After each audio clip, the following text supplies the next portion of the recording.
Okay, not sure what that's about. As the champion carries the division's longest active win streak with him, along with the heart of South Africa. Okay. The very boogeyman of the ranks. Singular in power. Savage wherever the fight takes place. Coming to seize the division. All right, what's going on, everybody? From the sold-out United Center in Chicago, How are we doing? it's UFC 319, Plessis versus Cannonier, and it starts right now. Pay-per-view starting. We're ready to go. We're excited. So, pick rate so far for the night. Not been great. Joseph Morales got a submission. I picked him to lose. Kareem Silva did get the win. Edson Barbosa lost. Chase Hooper got knocked out in round 1. Very disappointing. Lupi Godinez did win. I picked her. Mikal won. And then Eric Nolan did lose. But that one wasn't a hard pick because Chase Hooper avenged Jim Miller. I don't know if I'd say that. I'd say Chase Hooper died. Tony has died, I believe, posted Chase Hooper shot dead on the O block. Yeah, no, he's not good. I shouldn't say he's not good, but that was pretty poor to get rocked by Eric Nolan. I was worried for a second there. I was like, man, my pick rate is just going to get even worse. But no, he got it done. And yeah, that's where we're at on the card. So now it's oh, sure. Yeah, I guess. I mean, I was very sad, but you know, oh well. I'm a big Chase Hooper fan, obviously. Who's not a Chase Hooper fan besides Jim Miller, of course? You know, like you gotta look out for yourself at a certain point. Let's see here.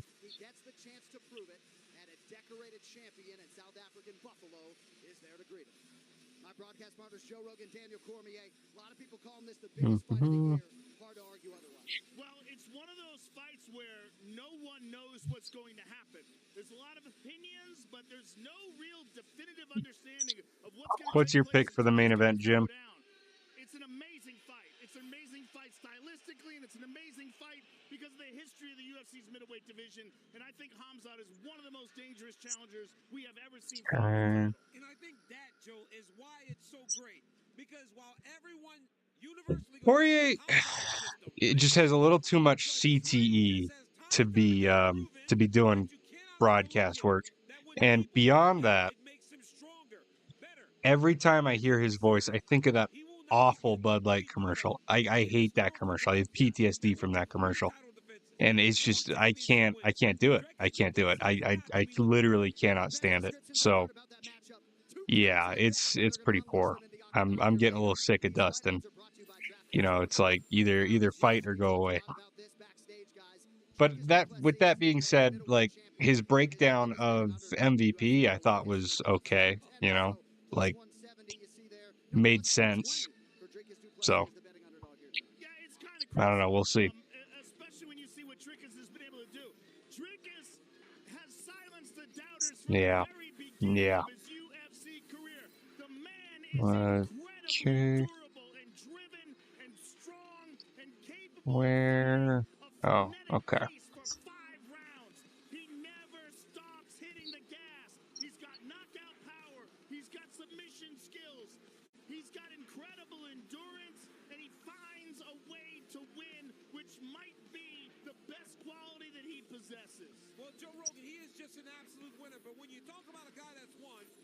about Boris, Khamzat Chimaev. That's all he's done. He has not lost in the training room. He has not lost in the octagon. He doesn't lose situations Yeah, whenever he's fighting and training. The guy has that's like 2 pay-per-views in a row now. He's been late. And to be fair to him on the last one, nobody was really excited for the last pay-per-view. Like, it was like worse than a fight night on everything but the main event. But this is pretty poor. Like, he's been hyping up this matchup for like 6 months now, and he's, you know, he got upset that Guru says he has the hustle of a rich kid, then he does crap like this, you know? So, it is what it is. Let's see what his parlay is. Prates, Murphy, Duplessis, and Asakura. I'm going to copy that because my other parlays did. And we all know Che has really good luck. So.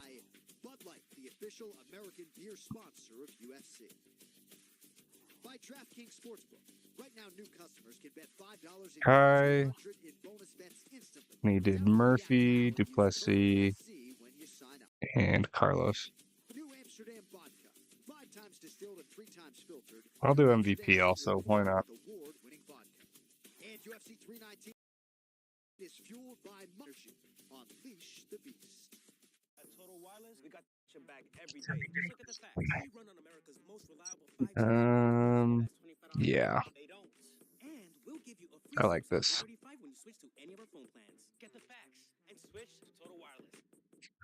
Look who's here. Let me know when you need me to take over since I'm Cannonier under 50 significant strikes. You know, that's a good point, because that was kind of my my opinion, was that he was going to win this fight via Marab against the fence. I think that's a good shout, but I'm just going to put MVP because, you know, I don't know. I have faith in his distance management. Why not? Let's see. Because I didn't rewatch a lot of his fights when making that pick, but he was talking a lot of like, oh, I've got something up my sleeve that he's not ready for, which is like all well and good, but then it's like, well, you didn't take down Izzy. That was the point Shea was making.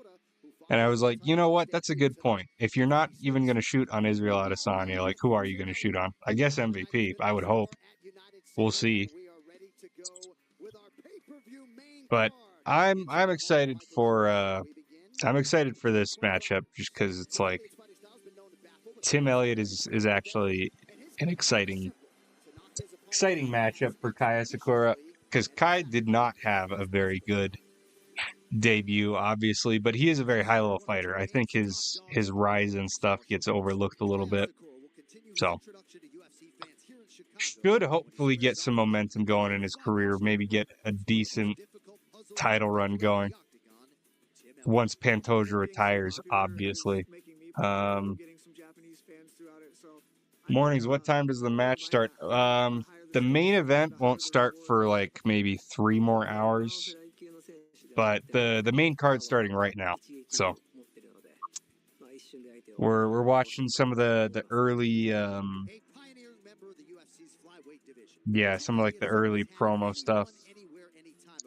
I'm a little under-caffeinated, so I'm a little low energy right now, but you'll have to bear with me. Let's see. I don't get the same rush fighting in the gym as I do fighting in the octagon, so I've been 600 days without doing the thing. All right, yeah. I couldn't be happier to get back in there. Yeah, Tim Elliott's gonna die. Now, Lance, you've been here before. What is your preferred method? Or I guess I shouldn't word it that way. What's your thoughts on this Paramount deal?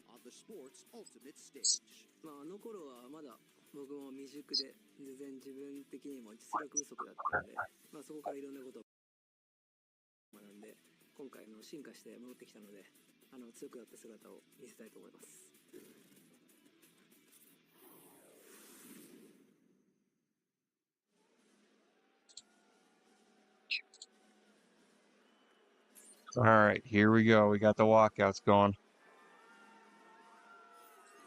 Tonight's fighter walkout I'm gonna get my timer ready this time. Because goodness gracious. That won't slow you down.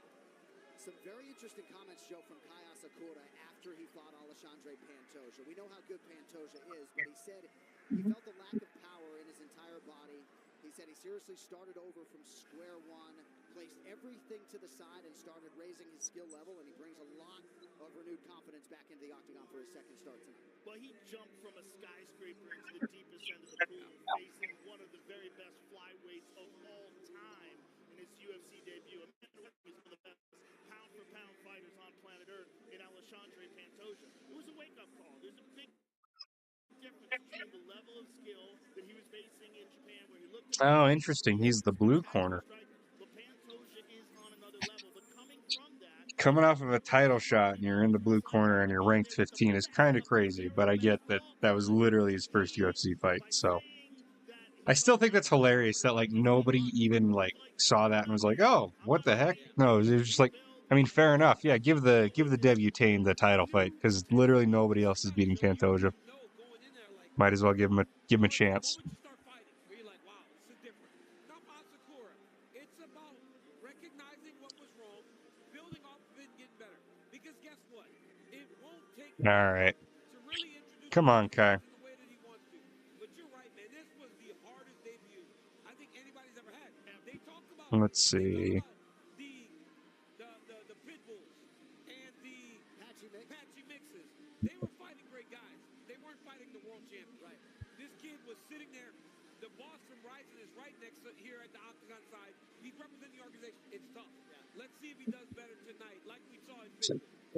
All right, tonight's social media posts are brought to you by the Smashing Machine, starring Dwayne Johnson and Emily Blunt in theaters everywhere October 3rd. Watch the trailer online now. Kai Asakura ready to make a statement on a huge platform tonight. We now await Tim Elliott.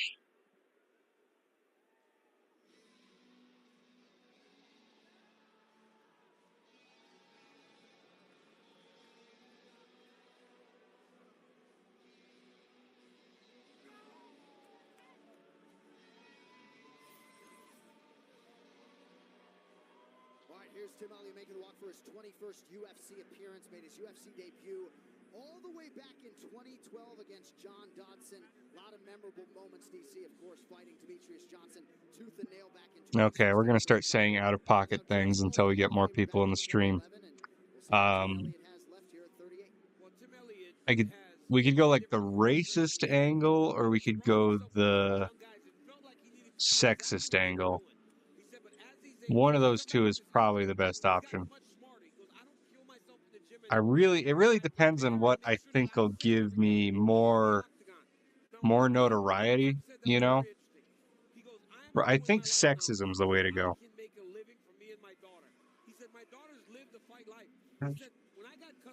Hold on. I'm getting feedback from my lawyer.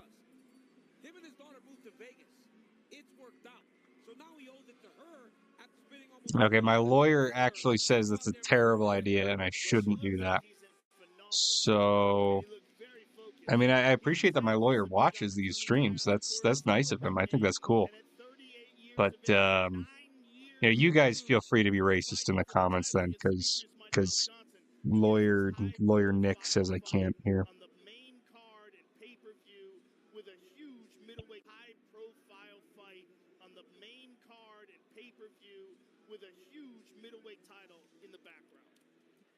Okay. Yeah. So, yeah, I don't know what Tim Elliott's pathway to victory is here, honestly. I mean, hurt Kai on the feet, I guess. I don't think Tim is going to do much with a takedown. I don't think he's going to be able to put Kai in the same type of submission threat that Pantoja was, obviously. I imagine Tim is going to box. Daniel Higginson, I hate the UFC. Now, I know that's not true. Come on. We all know that's not true. You wouldn't be here if you didn't love the UFC. It's your favorite thing ever.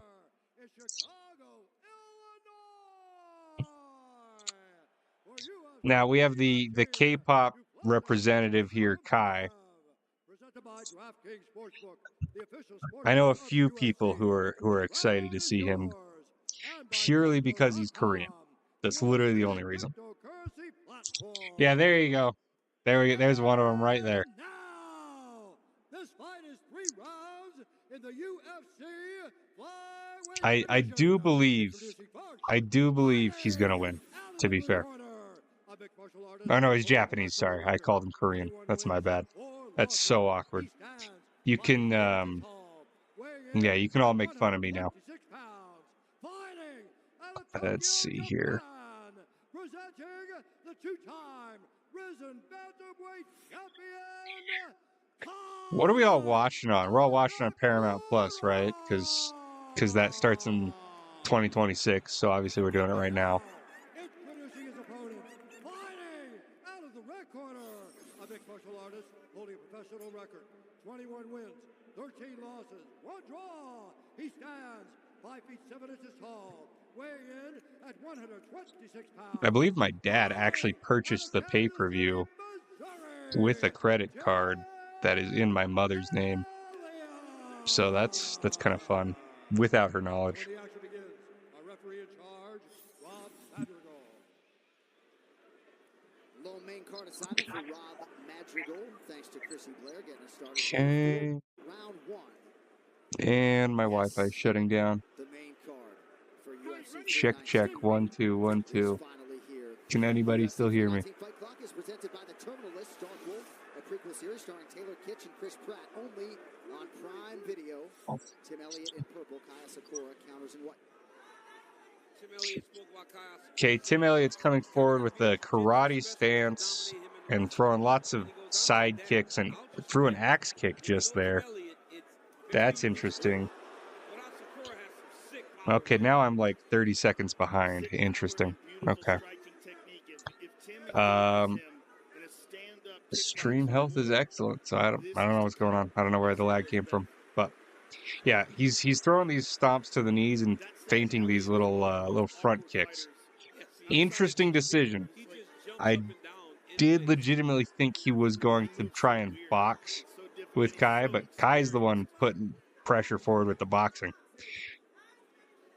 Which means Tim is obviously respecting the counter ability of Kai Asakura. Obviously, high kicks, like he just threw a couple head kicks, they're much, much harder to counter. Now, body kicks can be countered pretty easily if you throw like a naked roundhouse, obviously. I've got a couple of friends who are knocked out doing that. But he keeps feinting these teeps and skirting back and forth in this karate style. To be fair, I didn't do a ton of film study on Tim Elliott. I haven't seen a whole ton of his fights, but this karate style isn't something I've seen in the little highlight reels I was watching. Now, his head movement's not working out so well. He's doing kind of like a Justin Gaethje dip, and he just got rocked. So that's why he's adopted the style. It makes sense in retrospect why on the film study he would choose to adopt this, but whipping his head up and down isn't really working. Kai is still cracking him, still finding his chin. Let's see what Tim tries to do. He's trying to range find here because he's struggling with the distance management, obviously. But the one thing Kai does legitimately have to worry about is this knee stomp.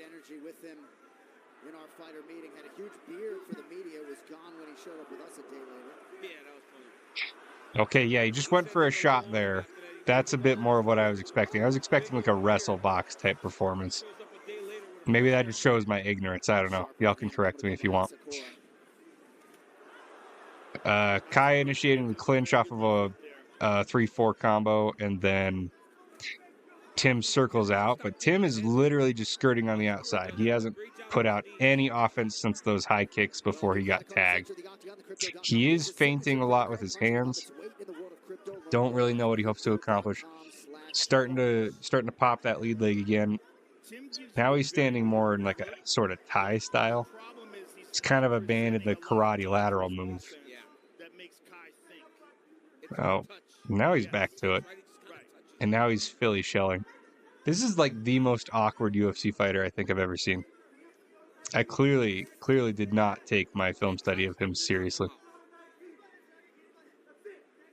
Because there's no way this is, Really like, a small unique bump underneath his left to eyebrow. this fight in particular. A lot of awkward footwork from Elliott.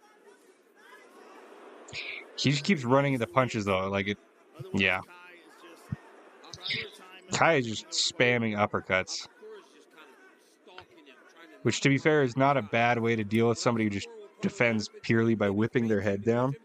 Like, it's working for Kai. I'd say he's winning the round. But like I was saying before, like, when you look at, like, what's the pathway to victory for Elliott, I guess a head kick is an option, but I don't think it's very likely that he's going to catch Kai with a head kick. He just went for a cartwheel kick that wasn't even close to landing.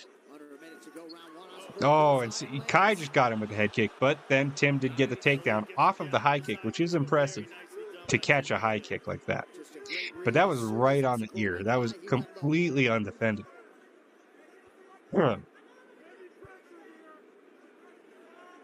And Kai is showing pretty poor jiu-jitsu. He's just throwing little rabbit punches at Tim's hip while Tim knees him. And Tim is working on establishing crucifix here, and he's got it.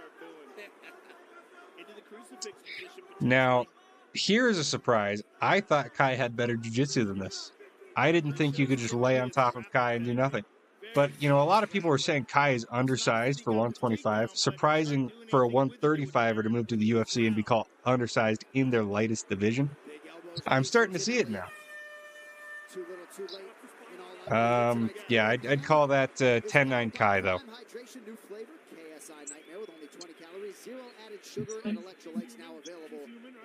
That crucifix was a problem, but he didn't get off any damage with it.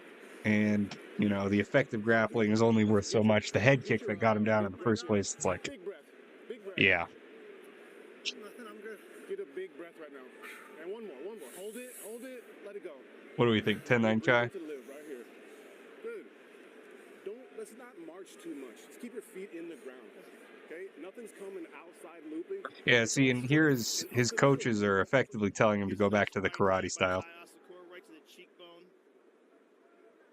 Because he was just popping that. It was almost like Sean Strickland Muay Thai style, where he does his little bicycle, where he pops the leg. Now, Kai had no answer for side control, which is... It's funny that we thought he had a game plan for Pantoja when he doesn't even know how to deal with side control. What was that Tim just came out with? And my timer's behind that. Awesome. It's only a few seconds off. It's okay. He has the weirdest style of all, without a doubt. He's fighting almost like the Notre Dame logo. Fighting Irish. I couldn't think of what it was. That's what it is. Nice left hand by Tim Elliott. That's the thing. He kind of lulls you to sleep. Yeah. Kookiness. Nice left hand. There we go. Now Kai's got to be. Just had to subtract a couple seconds. Elliott did control him on the ground, but didn't really capitalize on it. But it did show that he was able to take him down and control him once he got him there. Kai advancing very cautiously now. He's worried about the explosiveness of Tim Elliott, and these feints are kind of giving him some problems. He did get a really nice calf kick through right there, so his own feints are working for him just fine. Although Tim's capacity to check is severely hindered by the fact that he's using a very head movement heavy style, constantly whipping his upper body up and down like that. It makes you have to have a very heavy base, but he did just catch Kai there, but Kai seemed to have taken it quite well. No, okay, that overhand stumbled Kai. Kai goes for a flying front kick there, but he pulls it at the last second. Wasn't going to connect. Kai himself very, very explosive, very fast for the weight class. He does definitely look like the smaller man, though, for sure. Marker is with us tonight here in Chicago, the newly minted UFC Hall of Famer. There was another left hand by Tim that partially landed. Couple jabs get through for Kai. Tim is on the attack. Completely different. Tim coming in face first, gets caught. Not really sure why Tim would do that.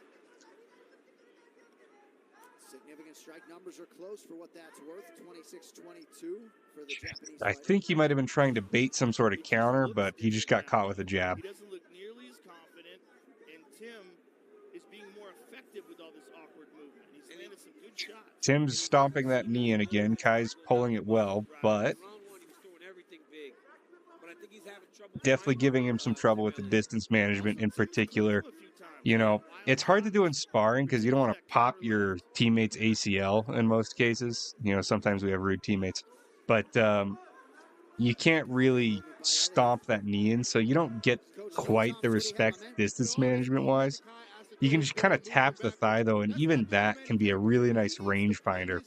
If you're tapping the thigh, your right hand isn't far off from being able to connect. That's the way he's going to get to Tim Elliott. He needs to back Tim Elliott into the fence and throw some body shots if he wants to get his hands on it. Nice one. Well, the problem is, Now, a nice takedown from Tim Elliott and a back take, a very fast back take. oh, he did a better job of getting up that time. But Kai was able to get out just fine. Asakura under 2 minutes to go, round two. He did not let Elliott settle him that time. But yeah, I believe Dean's right, because it's hard to hit the head when it moves that much. That body does not move as much. Okay. If he just starts going to the body, Oh, sheesh. Now he assumed guard. I don't like that. So, Kai is holding guard now, which is, honestly, I mean, Joe Rogan's criticizing it, but I don't think that's a bad place for him to be relative to the side control, because Kai seems to not have any sort of side control escape. Guard is a much more controlled position for him, but he did just give up front headlock. Now he's in a guillotine. Kai was able to align his spine, and he's got his left jugular open now. But Tim Elliott is in mount, and and that's locked in now. Now, the guillotine's a little too high. There is some softness to the forearm, so Kai could get space to breathe. He needs to turn into Tim a little bit more here, though. He's starting to bicycle, and that's it. He tapped out. Gosh dang it. Oh, well. Sorry, Hal. Yeah. That was rough. Rough night for my picks. Let's see here. Well, when he tried to buck him off and he realized that Elliott was cemented on top of him, he does that mount, which is like a reverse guard. Yeah, that mounted guillotine was pretty nasty. With his kind of core strength and that kind of top pressure and that beautiful submission technique that he has, his best submission is his guillotine, and that was amazing. That was rough. That was rough. Brought to you by Monaco, the official can cocktail of the UFC. 2 shots in every can. Right here you see Asakura tried to. It was a solid double leg, too. Kai was not ready for it at all. Kai is really proven to not be able to handle the grapplers of the division. Right to the mount. Asakura's immediately in trouble. And then look at Tim just take his time. Keep taking his time to fish his hands together. But look at him pressing down on the shoulder of Asakura. Then he gets the lock. And then Asakura taps. I mean, what a beautiful... I really overestimated Kai's jiu-jitsu, like, big time. This is a definite problem. Because, you know, when it came to his grappling over and rising, it really could just be that he's undersized. I don't know if that's necessarily a bad take. It was something that Jim Miller had commented earlier, had asked earlier. He's like, do you think he's undersized for the UFC? He appears to be. I mean, if you can't keep up with the jiu-jitsu at 125, from a physicality standpoint, like, what else do you do? He needs to get on more steroids or something. Because, sheesh, that was pretty poor. And be ready when tickets go on sale this Friday. 8th career win by submission for Tim Elliott, his 3rd by way of guillotine. All right, time now for the official decision, brought to you by The Smashing Machine, starring Dwayne Johnson and Emily Blunt, in theaters everywhere October 3rd. Watch the trailer online now. Here's Buff. Ladies and gentlemen, referee Rob Madrigal has called a stop to this contest at 4 minutes, 39 seconds of round number 2. Declaring the winner by Good for Tim Elliott. due to a guillotine choke. Happy for the guy. Elliott! He definitely needed a win, especially over Kai. He was going to get clowned on for that loss, even though Kai was the favorite. So good for Tim. Congratulations, Tim. That was amazing. I'm here with the winner here, folks, Tim Elliott. Tim, you had this incredibly long career. For you to still perform Tim is this big, level after admittedly. all these years But I mean, is truly remarkable. And to do it tonight against a Tim's lost to rising smaller champion guys. like So Asakura, just outstanding. Yeah, man, I feel blessed to be able to be in it this long, but also it's good opponents. I rise to the occasion of my opponents. I had a really good opponent tonight, so I had a really good night. You had such an awkward style. You always have. And it seemed like once you secured that takedown in the first round, he was a little bit more reluctant to exchange. You were landing counter shots. And then, of course, this beautiful guillotine that you finished him off with. If your only thing is going to be to knock me out by hitting me in the head, you're going to have a long night. I'm good at taking him in the face. But, man, crazy. The most important thing is I'm having fun. And if I'm having fun, I'm dangerous. Well, you're not just having fun. Look, you can't stop moving. You were jumping up and down in the corner. Is this one of the best victories of your career? Man, it's not just the best victory. Every fight for me is the best. Even when I lose, I'm still winning. I get to do a job that I love. I get to work with people that I love. I get to spend so much time with my kid because of the UFC. And I'm just going to keep going. And, man, I think I get a new contract now after this. So you might see another few years of Tim Elliott. Well, that is fantastic. I'm a giant fan. Congratulations, sir. It was beautiful to watch you perform and win tonight. Ladies and gentlemen, Tim Elliott. And we hadn't seen Tim Elliott since 2023 when he submitted Sumu Darji with an arm triangle. That is a monumental win in a career full of them for Tim Elliott. Plus 900 on the DraftKings payout if you had him by submission. We've had a couple big ones like that tonight. That's the truth, champ. I think that busted the last parlay, too. Oh, well. Also with us, 8th-ranked women's flyweight contender Tracy Cortez. I did parlay all of my picks, and my pick rate so far is like 40%. It's awful. So obviously that one would hit. I only put like $2 on it, but I was hoping to do slightly better than that. So, yeah, no, it is what it is. Now, this is a fight I'm excited for, Cannonier versus MVP. It does stand to have the potential to be incredibly boring, but it also stands to have the potential to give us prime MVP back, which is something I'm really hopeful for. Now, MVP against Shara, he had to manage distance really well. He had to slide around a lot because you had, you know, an explosive, very fast twitch striker. That's kind of I have to deal with that, especially from that point fight karate style. Against Cannonier, who is going to be the slower guy, he might have more opportunities to actually get in and go for a knockout. And he has talked about wanting to actually get a finish in the UFC on his record now. So I think now is the time to do it. And even live betting during the fight. Not doing a walkout, guys. DraftKings, the best place to bet. My fear, and honestly my prediction though, is that he's just gonna get smudged against the fence. Merab versus Jose Aldo style. So, you know, crossing our fingers that doesn't happen, but definitely possible. Definitely possible. So, and we got Michael Chandler ads. Still Michael Chandler ads. We probably have a lot of Michael Chandler fans in the chat, huh? Sound off if you're a Michael Chandler fan. The official wine of UFC. Shop 19 Crimes Rebellious Wine in store or online. UFC 319 du Plessis versus Chimaev is presented by Crypto.com, the world's leading cryptocurrency platform. And by DraftKings Sportsbook, the official sportsbook of UFC. The crown is yours. All right, these insights are brought to you by UFC Insights. Yo, what's up? Built with IBM Watson X. How we doing? Adita? I don't know how to say that. I'm kind of an idiot phonetically, to be fair. Khamzat's getting his hands wrapped. I am excited for this main event. Legitimately, I'm quite excited for this main event. I think it's going to be really good. Indian bro. Oh yeah. Fair enough. Well, welcome to the channel. We appreciate you being here. Are you subscribed? DraftKings Sportsbook. The crown is yours. Michael Venom Page, the -205 betting favorite here near closing time. Jared Cannonier, the +170 underdog. So you know what it is. Big fight's going to come early on this main card tonight, and a fascinating middleweight matchup in front of us here. Well, Jared Cannonier has a lot of experience when it comes to Okay, yeah. So really, really curious how Cannonier's planning on approaching this fight. He's made a lot of it. Subscribing to. I appreciate you, man. I appreciate you.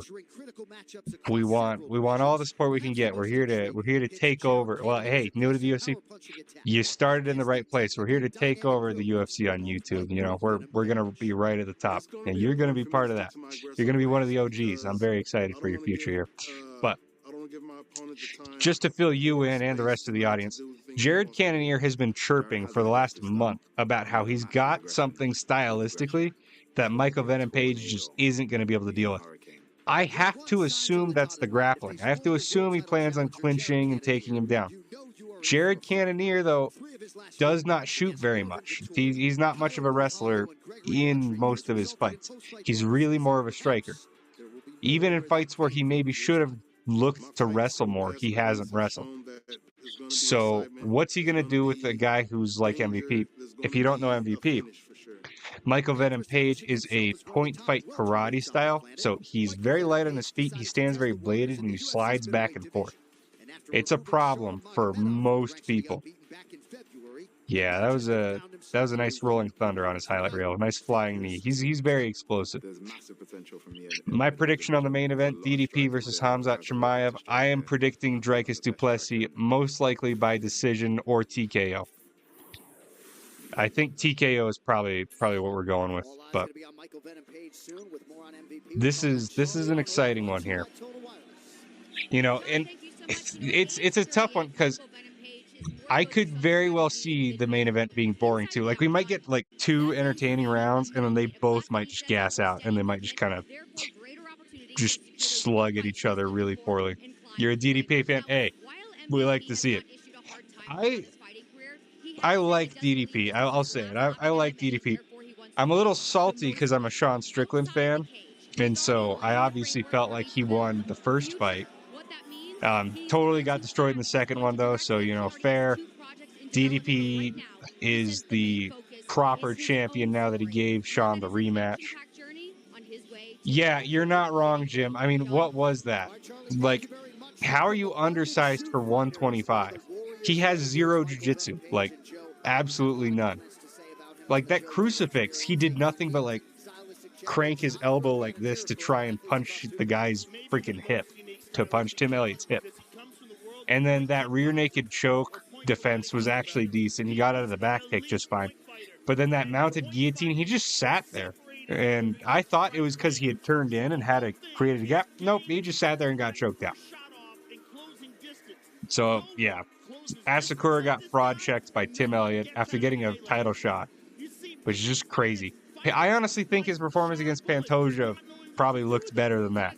So, pretty poor performance.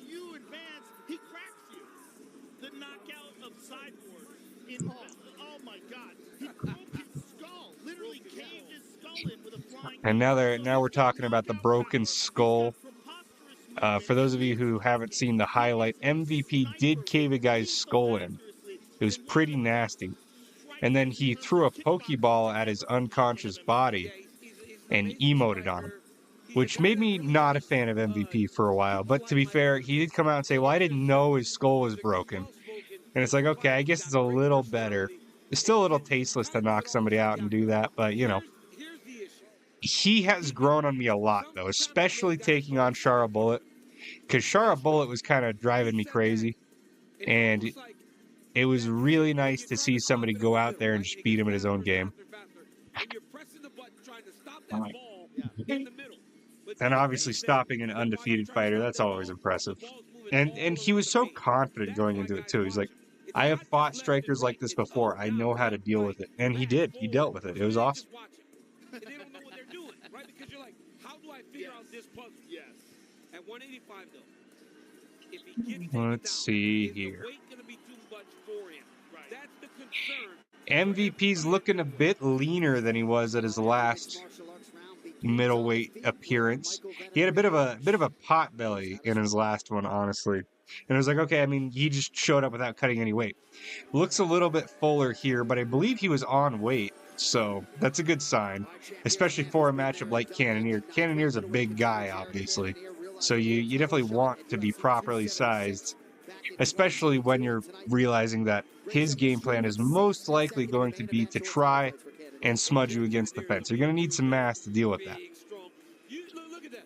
Imagine walking down the street running into Jared Cannonier. Jared Cannonier looked like he wants to take your head off. I think he's the only guy in UFC history to have KOs in 3 different weight classes. He's knocked out heavyweight. Cannonier looks a little nervous. I don't know. I think he looks nervous. Now, to be fair, in the last month, every time I've said a fighter looks nervous, they've won. Except for Chase Hooper. He just barely got knocked out. But I didn't initiate that. My roommate initially said he looked nervous. So, yeah, I'm nervous now for MVP. Jared. His wrestling advice tells me that he's so well-rounded and he understands it so well. Okay. Yeah. Daniel Cormier is spoiling the game plan. We are learning now that Jared's game plan is to wrestle. So that's definitely what he should do. And it's going to be on MVP to be able to manage the distance. He's going to have to skirt on the outside. He definitely has the ability to do that. Cannonier is going to be too slow for him, I personally think, because MVP is basically just a bigger, faster Wonder Boy. But let's see how it goes. You know, I'm worried for MVP. And you know, my prediction in yesterday's live stream was he'll get him down and he'll hold him down, and that'll be it.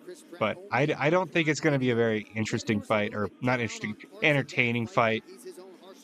If that happens, and I do think that's probably the most likely, I'd give it like a 65% chance of happening. But I really, really want MVP to pull it off. Instagram. My Instagram is LiftLogics Labs.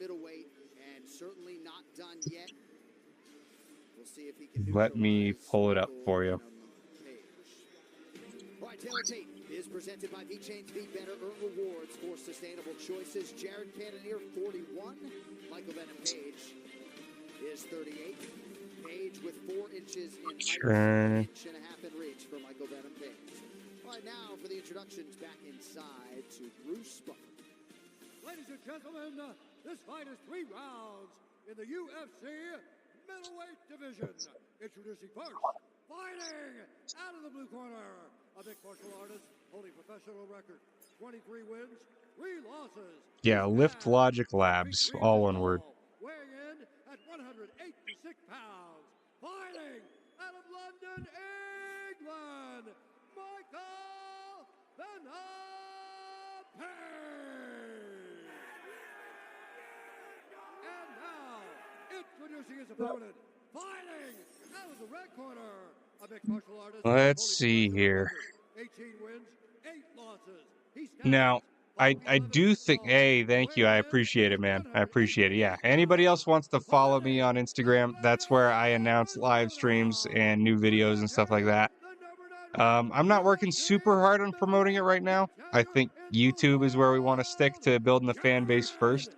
But definitely follow over there if you're interested in notifications beyond what YouTube has to offer. Getting the timer ready. When the action begins, a referee in charge, Mark Goddard. As good as it gets, Mark Goddard. Why are you laughing, champ? Because at 41, when I went in the octagon, I couldn't pull my shorts up high enough to hide my belly. All right. Jared Cannonier, I'd have fought till I was 45 years old. I mean, come on, he's 41. My shorts kept falling under my. Yeah, MVP looks ready. He looks like he knows what he's doing here. I think he's got a good game plan.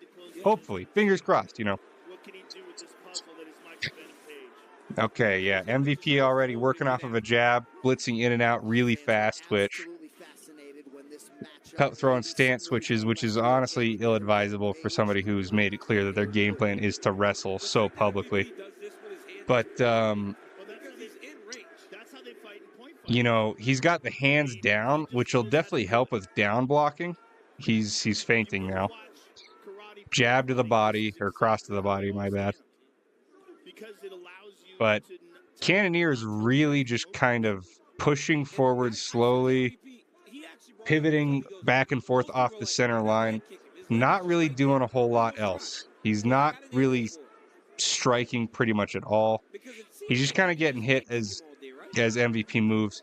Here's where it's going to get dangerous, though. He threw a nice one, too, there. Here's where it's going to get dangerous, though. MVP is getting closer and closer to the fence, and he is doing a decent job of moving laterally. But yeah, here when he squares off his stance against the fence like he just did there, that's where he's really going to have problems. And when you get against the cage, you kind of have to square off. Now, if they were fighting on a basketball court, like Joe Rogan wants them to, he talks about it in like every single MMA podcast, he could do his little sideways stance all day long. But here we've got a double leg shot from Jared against the fence where MVP had to square off. He did get double unders though, MVP did. So really what's going to be interesting is to see, is Jared going to be able to be strong enough to bully through the double underhooks? I definitely think he might be. And if he's not, he's just going to hold MVP here the rest of the round. And that's where it's going to be a pretty boring fight. But he's just held here. He's kind of, ooh, a nice little foot sweep. He just kind of shrugged off Cannonier. That is very impressive from Michael Venom Page. He slipped a head kick there, moved out of the way of a blitz without any issue. That was very impressive. When we remember his fight with Ian Gary, he had a lot of problems against the fence. It's clear that there's a big technical difference between, oh my gosh, overhand dropped Cannonier. That was amazing. Hey, I said I wanted prime Bellator MVP back. He just dropped Jared Cannonier with one punch. I think we're getting pretty close to that. He is still squaring off against the fence, though, which has me nervous, but he defended that initial takedown well. He's probably, honestly, the more technical cage wrestler, surprisingly enough, unless Cannonier just hasn't really gone that deep into his bag yet. I just don't think Cannonier is much more than a standard collegiate wrestler. And that's the issue, is defending takedowns with a cage to your back is very different. And it's not something that people train as much in like the American wrestling scene, obviously. So myself as like a jiu-jitsu practitioner, okay, yeah. See, another case of MVP's got one underhook against the fence, and he just widens out against the fence. That's what I like to do as a jiu-jitsu practitioner in MMA, is just get my back to the cage like that. Now, obviously, it gives you some problems striking-wise, especially against bigger guys. But MVP just reversed him against the cage. He got reversed back, but the strength disadvantage isn't nearly as stark as I was expecting it to be. Although his balance is looking a little shaky now, Cannonier is really digging up hard on his underhook because they're in like a 50-50 clinch. Each one has an underhook right now. Cannonier's throwing these knees to the thigh. I really like the knees to the thigh. I think they're a pretty solid attack in MMA. At least this is better for Cannonier because he's right in front of him. Yeah. MVP's doing a good job of holding his underhook, but he's not really able to circle out from this position because it's a 50-50 clinch. And now he's going for a gable grip to try and defend. Nearly got off balance there, but he managed to retain. This is quite impressive. He nearly gave up his back there, but he managed to retain. MVP has definitely improved since the Ian Gary fight, I've got to say. I mean, obviously, Ian Gary is a more technical grappler than Jared Cannonier. Ian Gary actually has a legitimate jiu-jitsu background, unlike Jared Cannonier. But I will say, just the things MVP is doing look much better. And he just shrugged Cannonier off again. Good head movement, very Anderson Silva-esque. I'd like to see one more big shot from MVP, but, you know, there's the end of the round. Now, because of the knockdown, I think we got to go 10-9 MVP. But getting held up against the fence like that's not great, you know?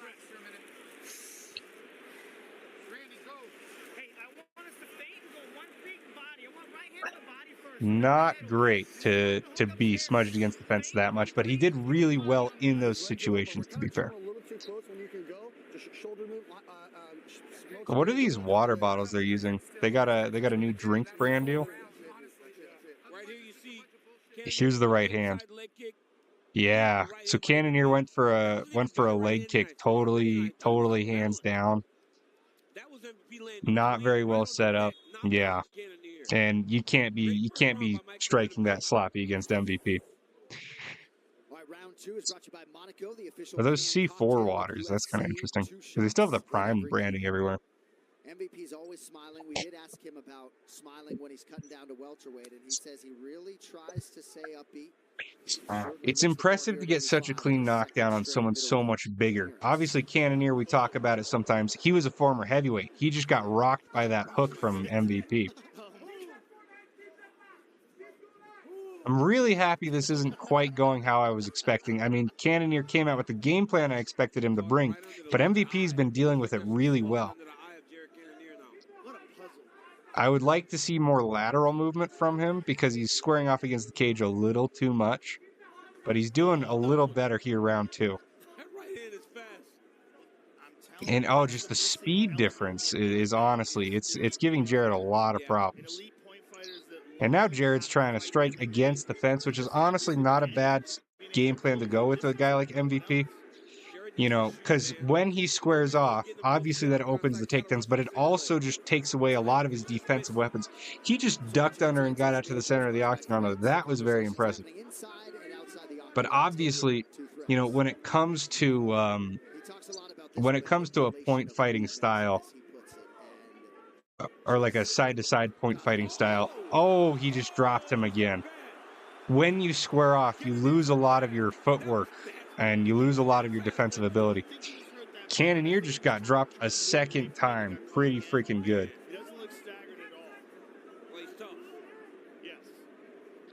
MVP's getting cocky now. I do hope he doesn't get overconfident, because that's when you're going to get blast doubled.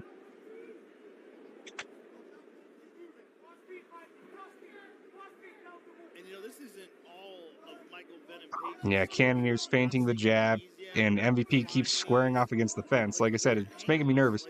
He just ducked under again, really nice, and pivoted out to the center of the cage. I do like his ability to do that. That is legitimately high level. But I'm nervous that he's going to get timed on a double leg if he keeps doing that, because he keeps doing it the same direction, the exact same way. Obviously, if nothing else happens different from round 1, he just won that round again. I mean, he got another knockdown. So all he needs to do is just keep up doing what he's doing. And he should get the win here. He's managing the distance perfectly. But it's against the fence right here. This is where it's always scary. And I don't really know what Jared was going for. I think he punched the cage there. That wasn't very good from Jared. He's abandoned the wrestling game plan, and now he's just kickboxing with MVP. And now MVP's initiating the clinch and smudging against the fence, but he just immediately got reversed. Not really sure what MVP's thought process was if he wanted to go for a takedown. Certainly that would be a statement. Let's see here. Yeah, MVP's not doing good in this position. Clinching, I don't know if that was the move. I did just criticize him for spamming the duck under, but, you know, initiating the clinch isn't what I thought I would game plan. See, and that's why. He chose this clinch position, and he just got tripped. And now he's doing a good job getting back up. Cannonier honestly didn't hold him down at all. That was pretty poor from Cannonier. But it was a good inside trip.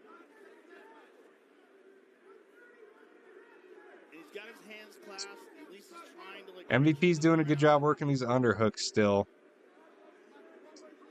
Needs to get back out to space. Okay, there we go. Yep, he slipped out. He's in the center of the octagon now. MVP's feinting the jab. Nice little uppercut from MVP. Ooh. Nice little overhand from Cannonier, but did not land. I just think Cannonier's making a mistake. but it did set up another double leg entry, and now they're in a clinch against the fence again. And see, this is what I meant when I said the fight was going to be kind of boring. I mean, obviously this isn't terrible, but like, it's not great. It doesn't seem to be really leading so much. And he keeps trying that trick. That's one of those takedowns that works once, but then once you feel it, it doesn't really work as often. Jared's got his head in MVP's chest. He's working for a single now. 10 seconds left in the round, though. Not really much of a point to it. He's probably down 2 rounds at this point. Unless we have some judges who don't understand how control time works. Then he's up 2 rounds. Yes. 10 minutes down, 5 or fewer to go.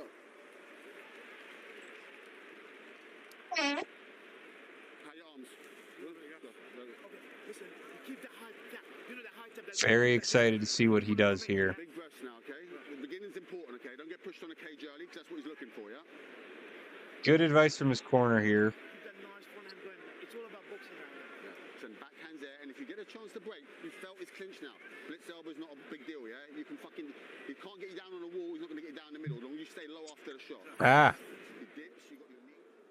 And look, MVP avoids that right hand, and the speed in which he lands that right hand of his own. There's the jab, a right hand behind it. Yeah, Cannonier's game plan is not working here, and it's good to see. We're getting prime MVP back. But Cannonier's game plan was just something that was kind of out of his wheelhouse. You know, he's not really a grappler. He doesn't have a grappling background. MVP is not the most well-rounded fighter, but the fact that Cannonier is like, I'm not having success with a game plan to wrestle, so I'm just going to kickbox with MVP. You can't kickbox with MVP. Ooh, nice one too early from MVP. Good head movement also, although these are just more feeler jabs that Cannonier's throwing right now. Good inside kicks from MVP.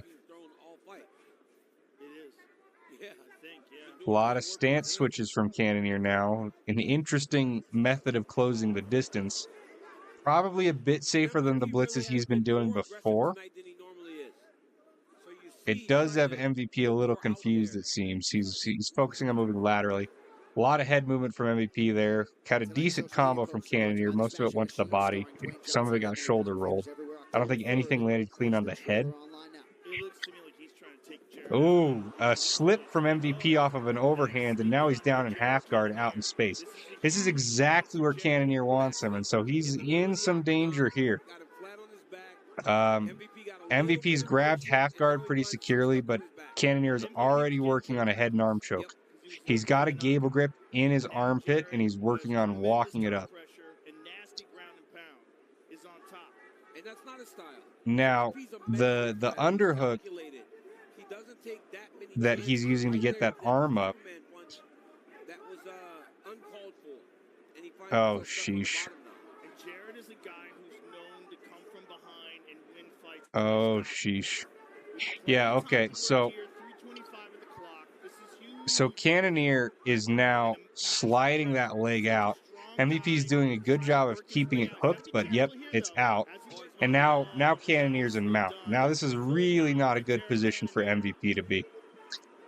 Cannonier, despite not having the best grappling base, he's got decent, oh yes, he's got decent ground and pound. He's forced MVP to turtle. MVP's flattening back out as soon as Jared's threatening the choke, but he cannot endure ground and pound from Cannonier. He did re-guard, or at least grab half guard. He really needs to get a knee shield in or get full guard. He could definitely win the fight by riding this round out, but he can't afford to get 10-8'd because then it's going to be a draw. He needs to dig an underhook, which he's working on doing, but he just opened himself up for a post elbow with that one he set up, and now he's getting set up for another post elbow. And the way that Cannonier is setting that up is by smothering the face. You know, a hand on the face is not a comfortable position. And this has been the Achilles heel of MVP. Now here, yeah, Joe Rogan just said it. This is where MVP struggles. He's been doing jiu-jitsu for a while, but especially against a really big guy like Jared. Yeah, he's getting passed again. Oh, good job retaining guard here. He's turning into him very well.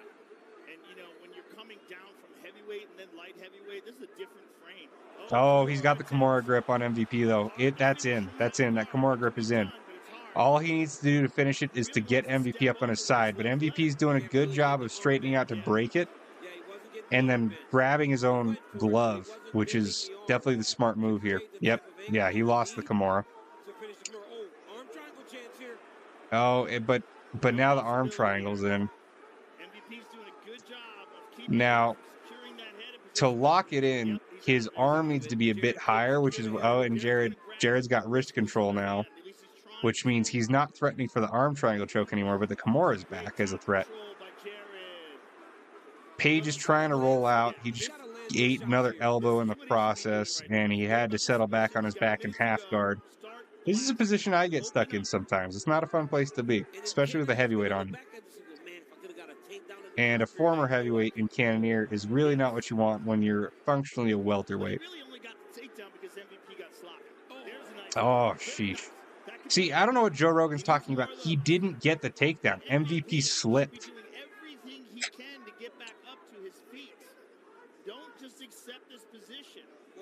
Yeah, Page was content to ride this round out, it seems.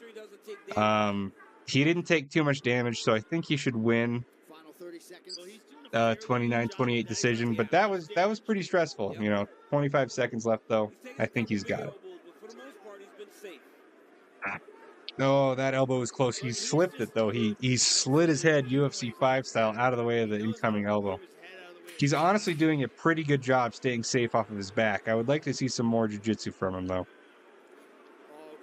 Oh, he dodged a couple more punches there. A couple got through though.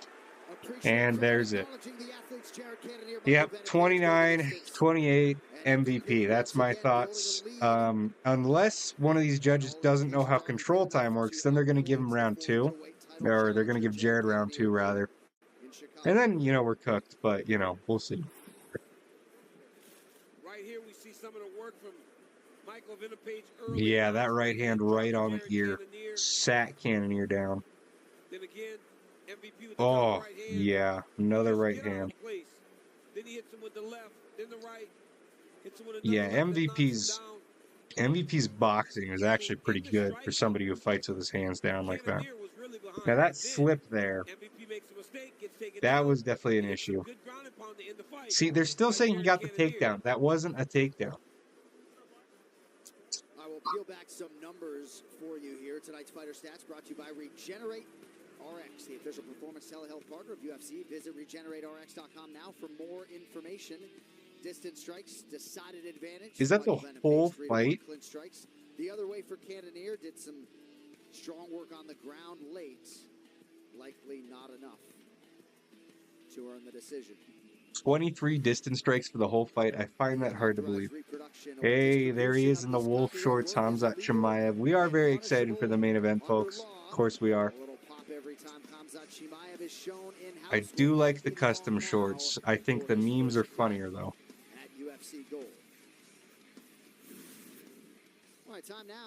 Okay, here we go. Let's see it. Starring Dwayne Johnson and Emily Blunt in theaters everywhere October 3rd. Watch the trailer online now. Here's Buff with the cards. Ladies and gentlemen, after 3 rounds, we go to the judges' cards for decision. All 3 judges score this contest 29-28 for the winner by unanimous decision. Okay, there you go. See? Nice to know we have some competent judges in-house right now. And good to see MVP get the win. He had a good 2 rounds there. What we saw in that 3rd round is exactly what I was afraid of, but fortunately, he did enough in the first 2 to get it done. Very impressive to put together 2 wins against 2 very dangerous middleweights as a welterweight also. Shara Bullet was obviously one of the up-and-coming boogeymans. And Cannonier, very legitimate former top contender. So, one of the most elusive and difficult puzzles to solve inside the octagon. And yeah, he actually has abs this time too. So good for him. But in the 3rd round, you just really opened up. Did you feel pressure to try to get a stoppage? Do you feel like you opened up too much? No, I wanted to push a little bit more in the 3rd round. I made a silly mistake, and bloody hell, he's so strong on top. Yeah, no kidding. You know what? It's been an honor. Chicago, It's been a massive honor to fight in front of you guys. This support is amazing. I always try my best to deliver. It wasn't See, what I expected, but I hope you guys it's impressive for him to go in with such a size disadvantage. Given that he talks about how strong he felt. Yeah, Jared just kind of sucks at fence wrestling, I guess.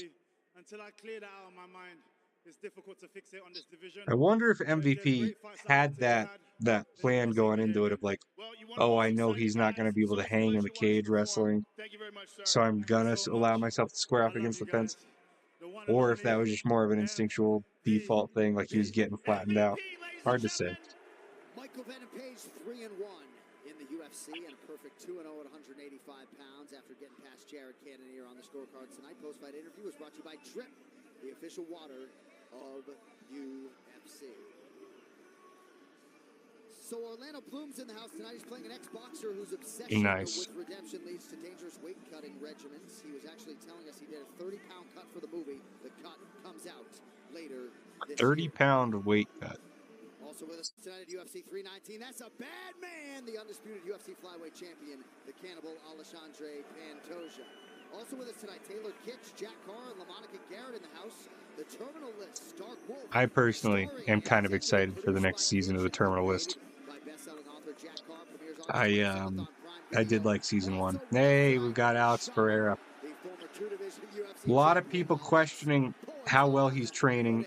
We had the same questions going into fight 1, which obviously you lost. I don't think it was a training issue, though.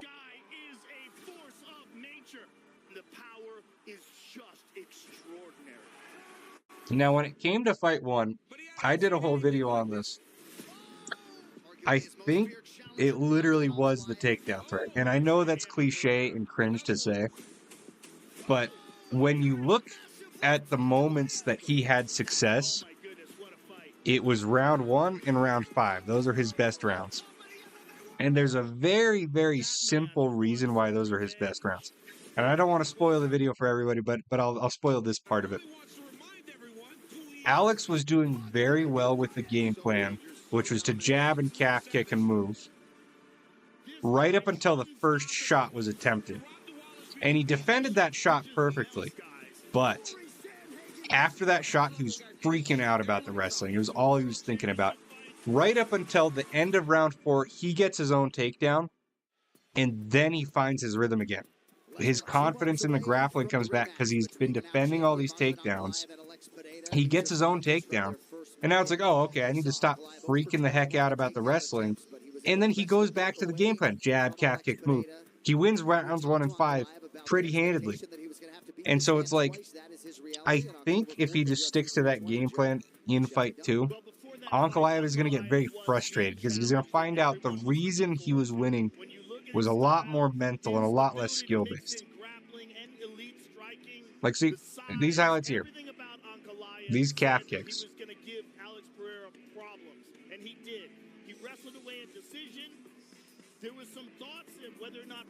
Yeah, but where he catches him here, shown in these highlights where he's getting caught and rocked. Alex was so stationary in those moments. Like, he literally was defending nothing striking-wise. All he was doing was looking down, anticipating the shot. And so to say it's not the takedown threat, and, you know, I've heard a lot of people say it's the speed advantage. The speed advantage was definitely a problem for him. And you could say those go together, you know, like the speed of the shot. But, like, I think it's pretty clear when you're looking down, not defending and getting caught on your chin, like, you know, what more do you call that than a takedown threat? I'm very excited to see Merab fight again as well. Merab is still probably my favorite champion at the moment. We were hoping Charlie Olives would have taken that, but we've got our in loving memory picture right here, obviously, still. So that didn't work out. I did see his fight against Fiziev got announced. Anybody have any thoughts on that? I personally have a few thoughts, but I'm curious what you guys think. This is a massive night from Las Vegas. UFC 320 is going to be sick from the T-Mobile Arena. Yeah, that card is nuts on October 4th, but the hits keep on coming next Saturday. Johnny Walker. 6 a.m. Eastern, 3 a.m. in the West, live on ESPN Plus, and 3 massive matchups to close out this main card. Sergey Pavlovich taking on Waldo Cortez Acosta at heavyweight. How about Aljamain Sterling at featherweight taking on Brian T-City Ortega in the co-main event? That could headline, but it will be Zhang Mingyang trying to keep it going at light heavyweight against the wild man Johnny Walker. It all goes down next Saturday from China.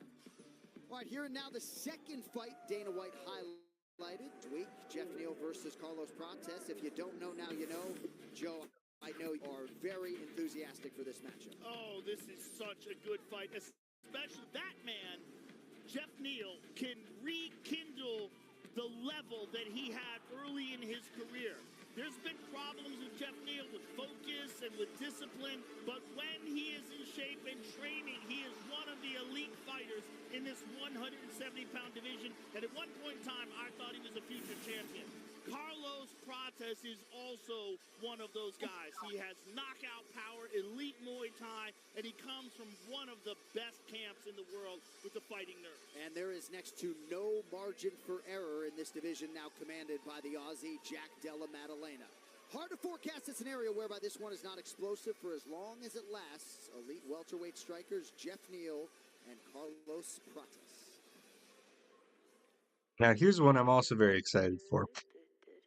The comeback of Carlos Prates. A fighter comes along, you go, man, this guy's got a ton of potential and I want to see more. He is that guy. I don't think Jeff Neal is going to be able to handle it. I really don't. Because he either needs to pressure or wrestle. And Ian Gary couldn't get him down. So I don't think Jeff Neal is going to be able to. And so then it's like, well, can Jeff Neal replicate Ian Gary's performance in the pressure? Because, you know, we talked about the issue with the traditional Muay Thai stance in my last video. And what Carlos himself was doing is he was shelling up, lifting a leg, and just like backing up really, really hard. And he couldn't counter effectively. He didn't really have any counters. When Gary got dropped at round 5, it's because he was gassed out, he had slowed down, he wasn't able to maintain that forward pressure the same way. The momentum shifted, and then Carlos was able to get off some good offense. Because offensively, as a striker, he is one of the most dangerous in the division, I think. But he doesn't do well on the back foot. Very similar to what I talked about with my Elliott Taporia video, except Elliott actually did just fine against Charles Oliveira. We don't want to talk about that. We're still sad about that. But there's his highlights against Gary. Impressive Gary survived those positions.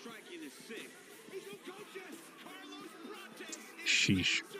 Yeah, see, Carlos Prates, he's got power. He's got a lot of power. And Jeff Neal's not ready for it. He just isn't.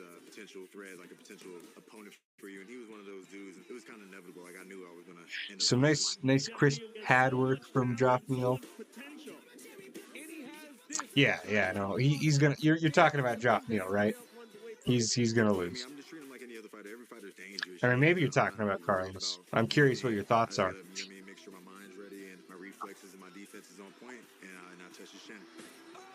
Gosh. Some good highlights, though.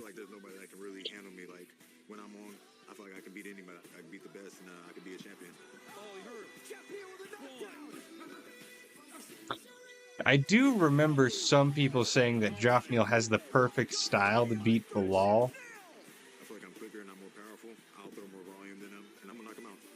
I don't know how true that is, but I mean, he did it, so. Gosh, yeah. These guys both have some nice knockout highlights, huh?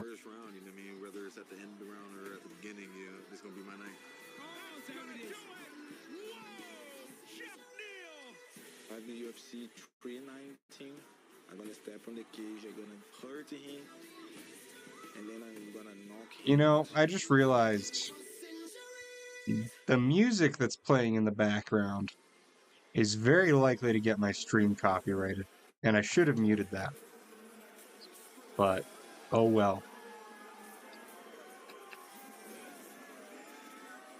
Well, don't let the dirt sticks fool you. This man is a hard worker. The Fighting Nerds, Carlos Prates, number 12 in the world in the welterweight division, 29th pro fight. Charlie Arnold, he's never lost 2 in a row, trying to avoid that fate here tonight on pay-per-view. Yeah, you know what's been interesting? It's been to really listen to Carlos Prates shift his tone this week. Carlos looks ready. I already had 2 wins for the Fighting Nerds. So, you know, the Fighting Nerds plot armor is still alive. He's now focused on the win, not the finish. And that shift coming after his overly aggressive mindset cost him the fight against Ian Machado Gary back in April. Overly aggressive mindset cost him the fight. How? That is not correct. Prates says it helps manage anxiety and also his appetite. He'd rather smoke and make weight than reach for a pie of pizza. Personally, though, I am going for the pizza. What about you guys? I think I might start smoking cigarettes. Carlos defending his nicotine abuse is hilarious. I'm going to avoid, but New York style, all about the pizza. All right, these keys to victory are brought to you by the Air National Guard. Serve your nation, serve your state, serve your way. DC, what do you have for us on Carlos Prates? Lots of kicks and fight long and defend responsibly. I don't mind a kick-heavy approach against a guy with the boxing chops of Joff Neal, but like, I don't think Joff Neal's going to back him up. I think Carlos is going to come in with straights, and Joff is going to not really be able to answer that. Because Joff sure has this ability to move laterally, but he's not going to be able to move inside and laterally simultaneously on somebody as fast as Carlos. I think Carlos has it. Well, I think we're going to see a renewed hunger from Carlos Prates coming off of his first loss inside the octagon, which was a very good fight with Ian Machado Gary, where he had a lot of success. But just, you know, Ian Machado Gary's really good. He's really good, and he's a big puzzle himself. Very difficult to find on the feet, and Prates was a little flat-footed in that fight. Machado Gary always on his toes. But Prates has... Yeah, Prates looks ready. Vicious knockout power. It's good to see. He's finding his rhythm again. He's just a really elite fighter with a massive amount of potential. Look at that mustache you got. Mustache. Tremendous. I like it. Lip rug for I want to know Prates. how many cigarettes he smokes a day, too. These insights. Every now and then. He legitimately chain smokes. No big deal. Maybe just for show. Right. I mean, but if he's a pack a day this good. These insights are not about cigarettes. They're brought to you by UFC Insights engine built with IBM Watson X. So Prates, and this backs up your point, Joe. He's landed 7 knockdowns in 5 fights. Tied for the most knockdowns by a welterweight in any 5-fight stretch in UFC history. We now await his counterpart, Jeff Neal. Are you subscribed, Hal?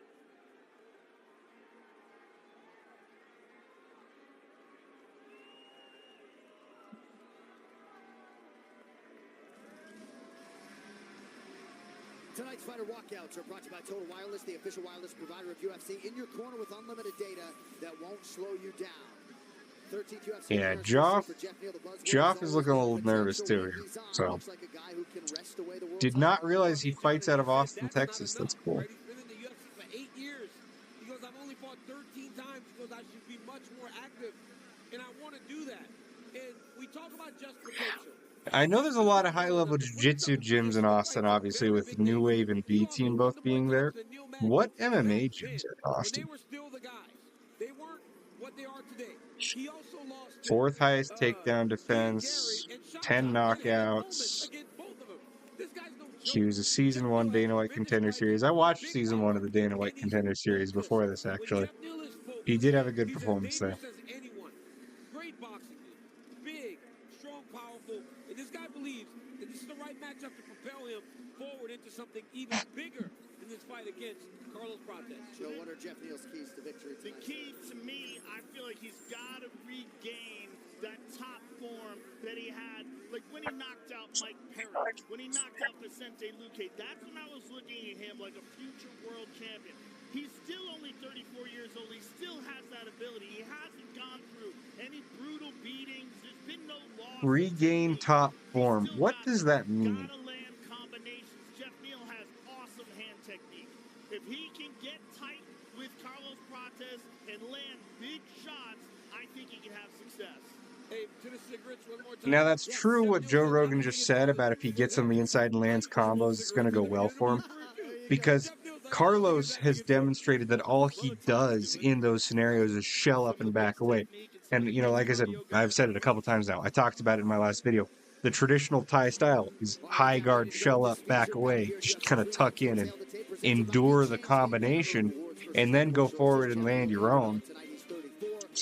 But what that would require Joff to do is just continuously pressure. I don't know if he's going to be able to do that on a guy like Carlos Prates. I think Carlos is just going to crack him. But time will tell here. I mean, we're about to see it. So.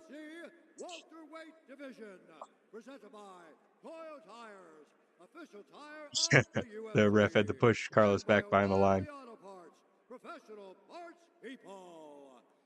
Introducing first, fighting out of the blue corner. Now, I don't think these guys are going to grapple. I think they're going to strike. When it comes to Carlos, you almost have to get him down, but that's basically impossible. 170 pounds, fighting out of Tabachi, Sao Paulo, Brazil. Carlos, like, the only person we've seen give him problems on the feet was Ian Gary, and it was because Ian had such a height and a reach advantage that he was able to push him back with his straights. He didn't have to get on the inside with combos. It's really hard to get on the inside with combos against Carlos Prates. And Carlos legitimately does manage distance well despite it all.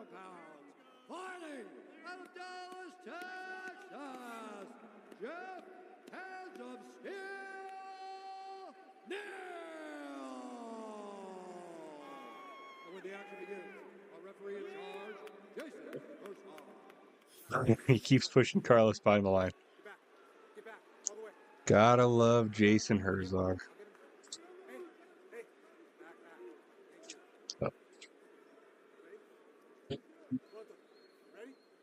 Oh, there we go. Okay, Carlos immediately on the front foot. Joff moving back. Not a good sign for him. Don't know if his plan is to counter. Inside leg kick from Joff Neal. Basically went shin to shin. Decent little pressure. Carlos kept his hands down on the blitz, but he slid back in almost a karate style. One of the comments I got in my last video was, oh, so basically you're gonna have your Muay Thai fighters become karate fighters, and it's like, I mean, kind of. Nice low kick by Prates.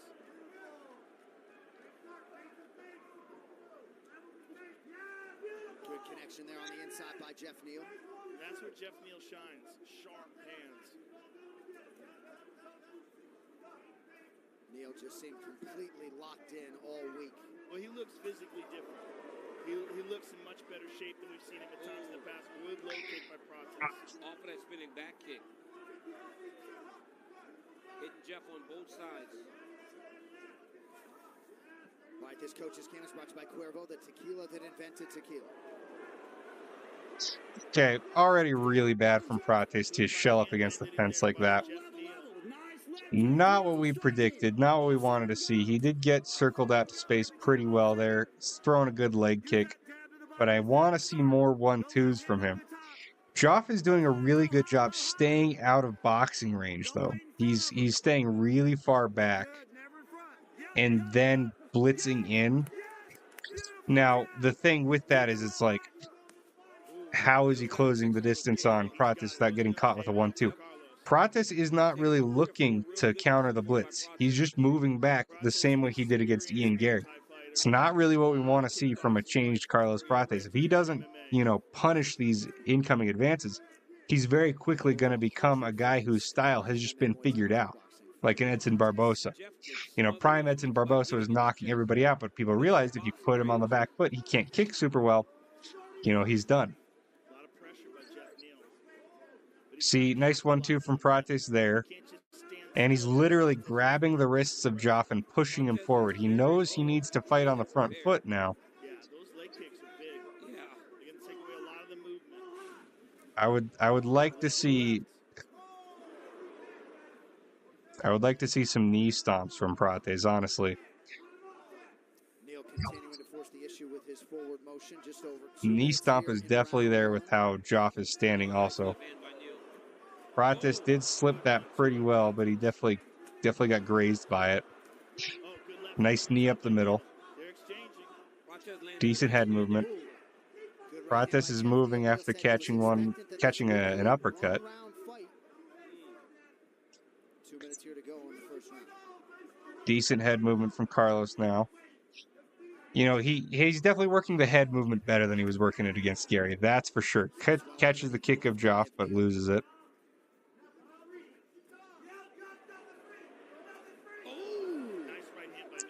Catches another one on the chin. Nice uppercut to the body by Prates, though. Another good knee. And see, this is a good approach for Carlos to try and break Joff down with these body shots. Because Joff is really focusing on just being up here as he advances. A little wheel kick from Carlos Prates did partially land. He's got to get inside of those kicks. He's got to let the hands go. See, and here we have Carlos shelling up, though. Yeah, that left eye is already swelled up. Yeah, he's swollen already. And Prates really picking his spots well. He got clipped there. Yes, he did. But Prates is landing at a 60% clip here through 4+ minutes. Okay, nice little 1-2 knee to the head from Prates. More head movement, some good hooks. See, Prates is doing a good job on the front foot, putting it on in volume. The fighting nerds get a lot of criticism for not being able to pour on volume. They're just kind of all knockout artists, is kind of what it seems like. The exception, of course, being Kyle Bohalio. However,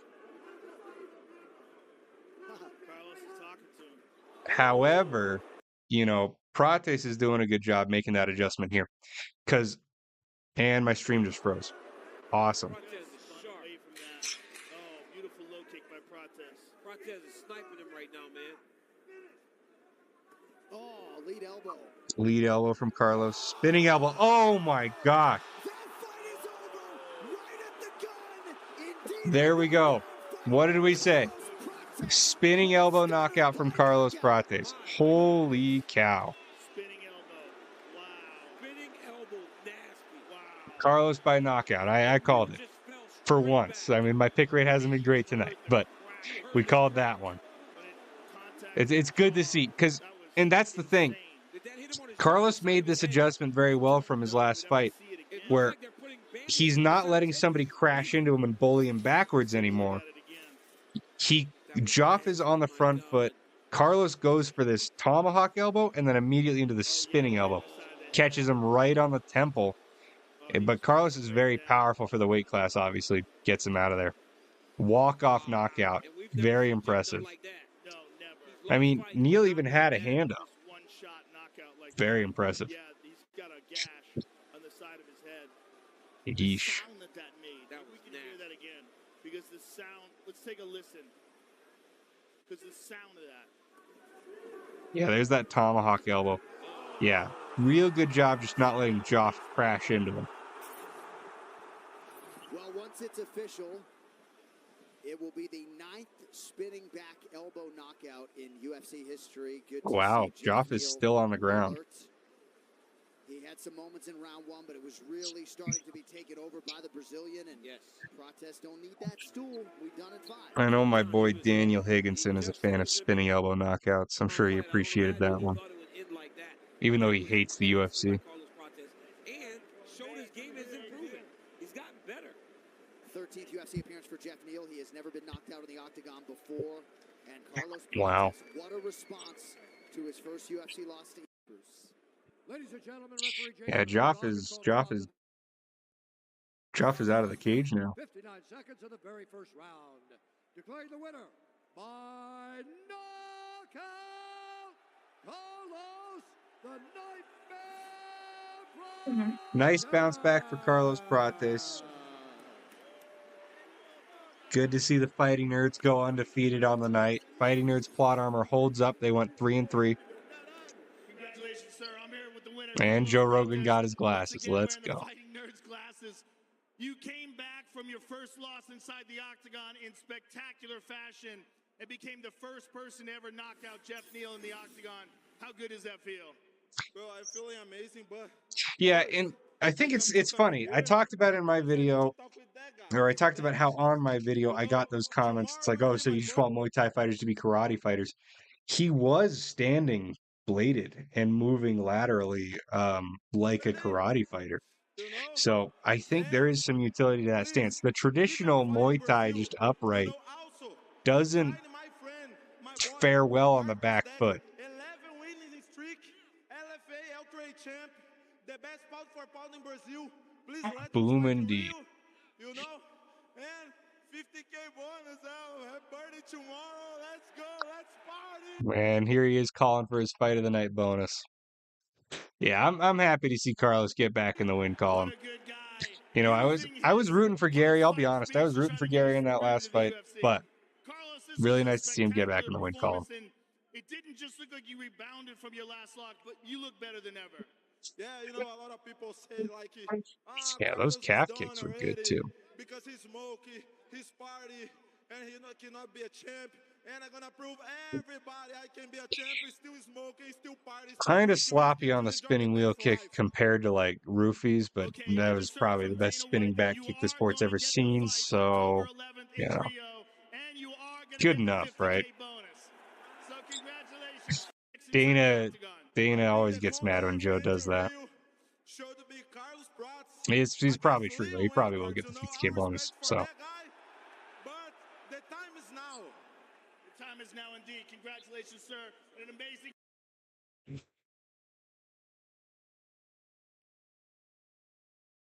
Yeah. You know, I think Prates put on some muscle since the last one too, which is smart.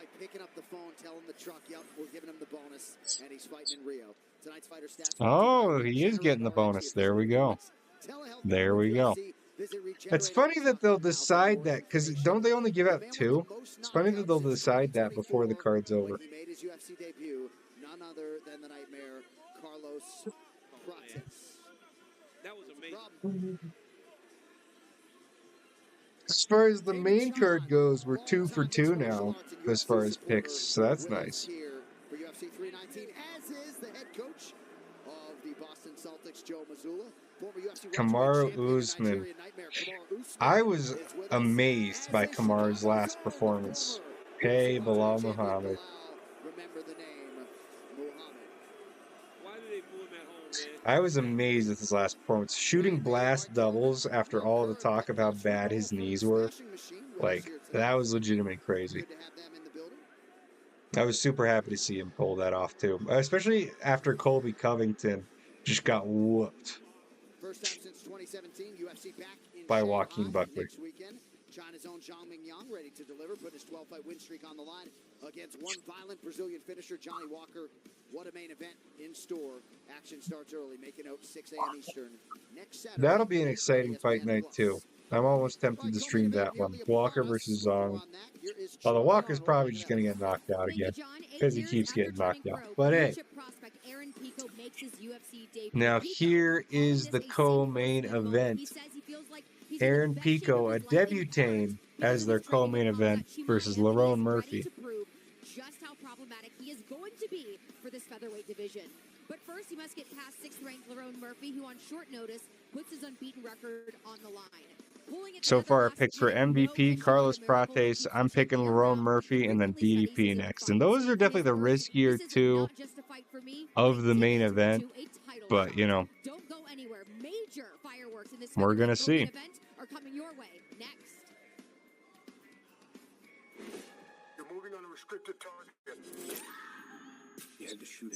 Hey, there's the terminal list. Thank you for your service. Is it that obvious? I need 2 shooters for a time-sensitive op. If we do this, I need to know that you can. I'm gonna mute the ad for you guys. You don't need to hear unsolicited advertisement, but it does look like it's gonna be pretty good. So.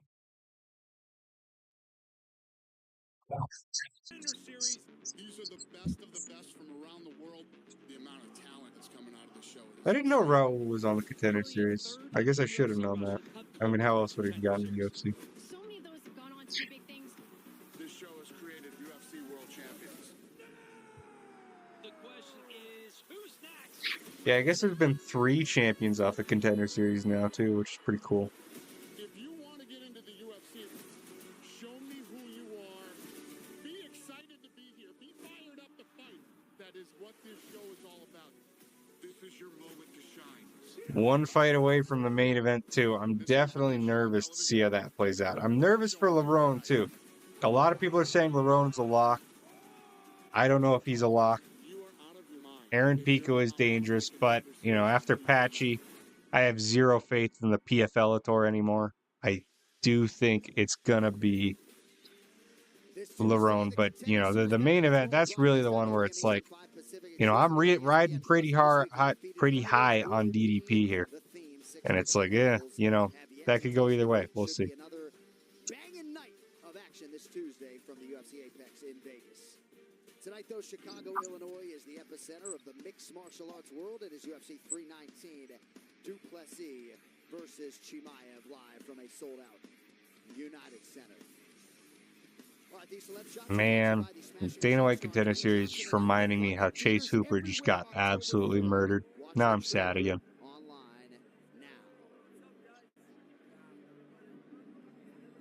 Why are we still showing Mark Coleman? Not that I don't like Mark Coleman. He's just kind of an interesting guy to fix on in the crowd. More than willing to welcome a fierce competitor to this proving ground, the combat sports lifer, Aaron Pico. Let's see.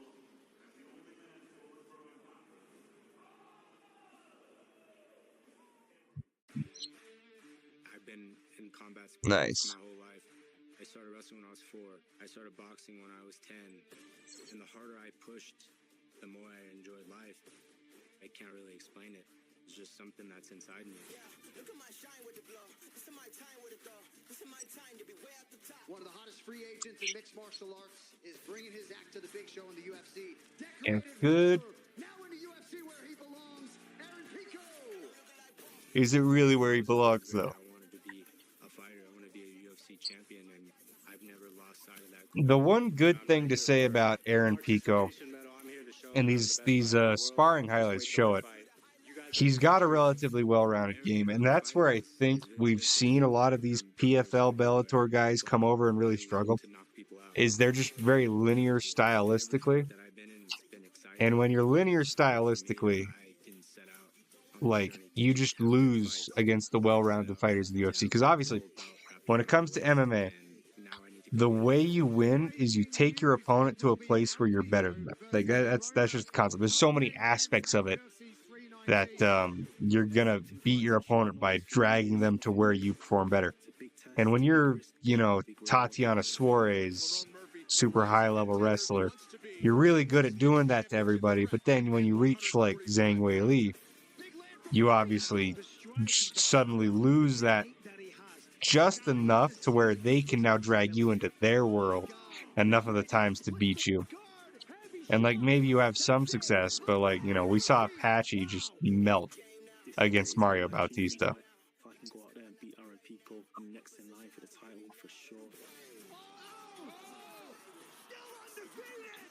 Nice little knee knockout from Lauron Murphy there. We forgot about that.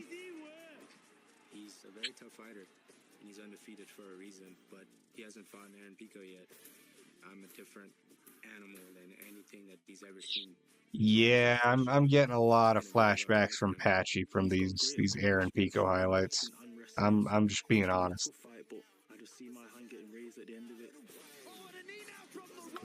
Gosh, Murphy's knees.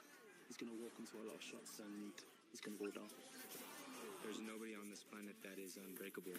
I will do whatever I have to do to win, and I'm ready to go straight to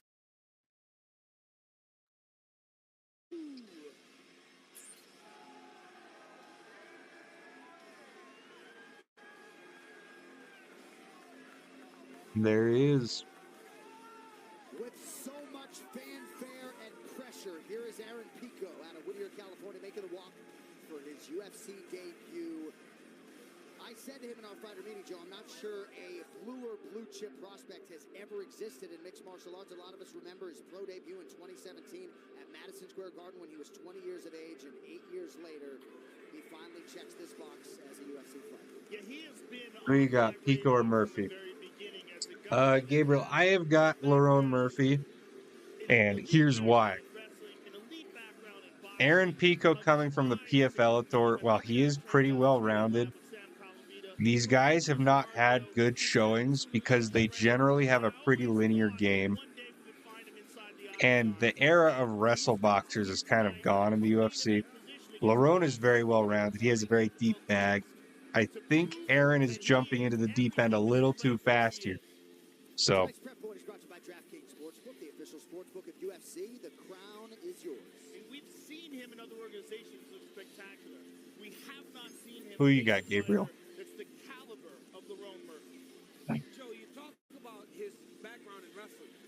I used to coach this kid named Cade Rock. He became a 3-time NCAA All-American. He beat Aaron Pico one time at 10. Yeah. Celebrated like What's your particular reasoning? special all the way back then. He never lost. And I believe if Aaron Pico kept wrestling, he would be an Olympic champion. That's how good he was. He stopped wrestling at 18. He always wanted to do this. Yeah. No one has ever had more expectation. It was hard to begin it, but he seems to have settled himself. He's with the right team. He looks in phenomenal shape. The guy can fight a long fight. He's got great boxing, great wrestling. It just feels like Yeah, the PFL is just not good. Like, they're not the same level. Now, can he stay patient? Can he stay calm? Can he not make a mistake? Stylistically, Pico has different style to beat Murphy, but I don't believe he's good enough to get... Exactly, yeah. Like, and I just said this all. I'll go ahead and say it again, because why the heck not? Like, the key to winning MMA is to take your opponent to a place where you're better than them. And that gets really hard in the UFC because so many guys are well-rounded enough to not necessarily, like, beat you at your own game. They don't have to do that. They just have to get you to their game.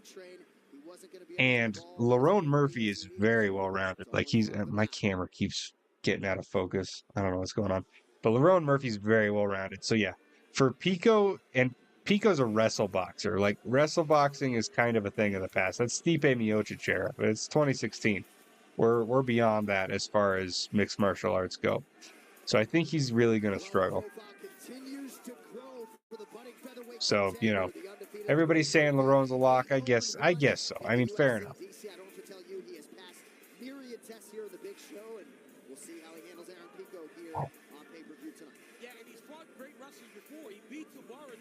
Huh. In one of his first UFC fights. This guy is a puzzle that's hard to figure out. Now, he really wants the title shot. I don't know how well that would really go for him. But, you know, a boy can dream, I guess. Are you subscribed here, Gabriel? I don't know if I've seen you around before or not. I don't remember. Have really set him up for this one. Beating Josh Emmett over 25 minutes. Beating Dan Ige, two guys that can wrestle. But I don't know if he's ever been there with a wrestler like Aaron Pico. But he's got to move. He's got to move. Frustrate Aaron Pico. Our internet connection is good. Let's go. Brought to you by the Terminal List Dark Wolf, a prequel series starring Taylor Kitsch and Chris Pratt, only on Prime Video. Murphy hasn't always been able to be as active as he would like.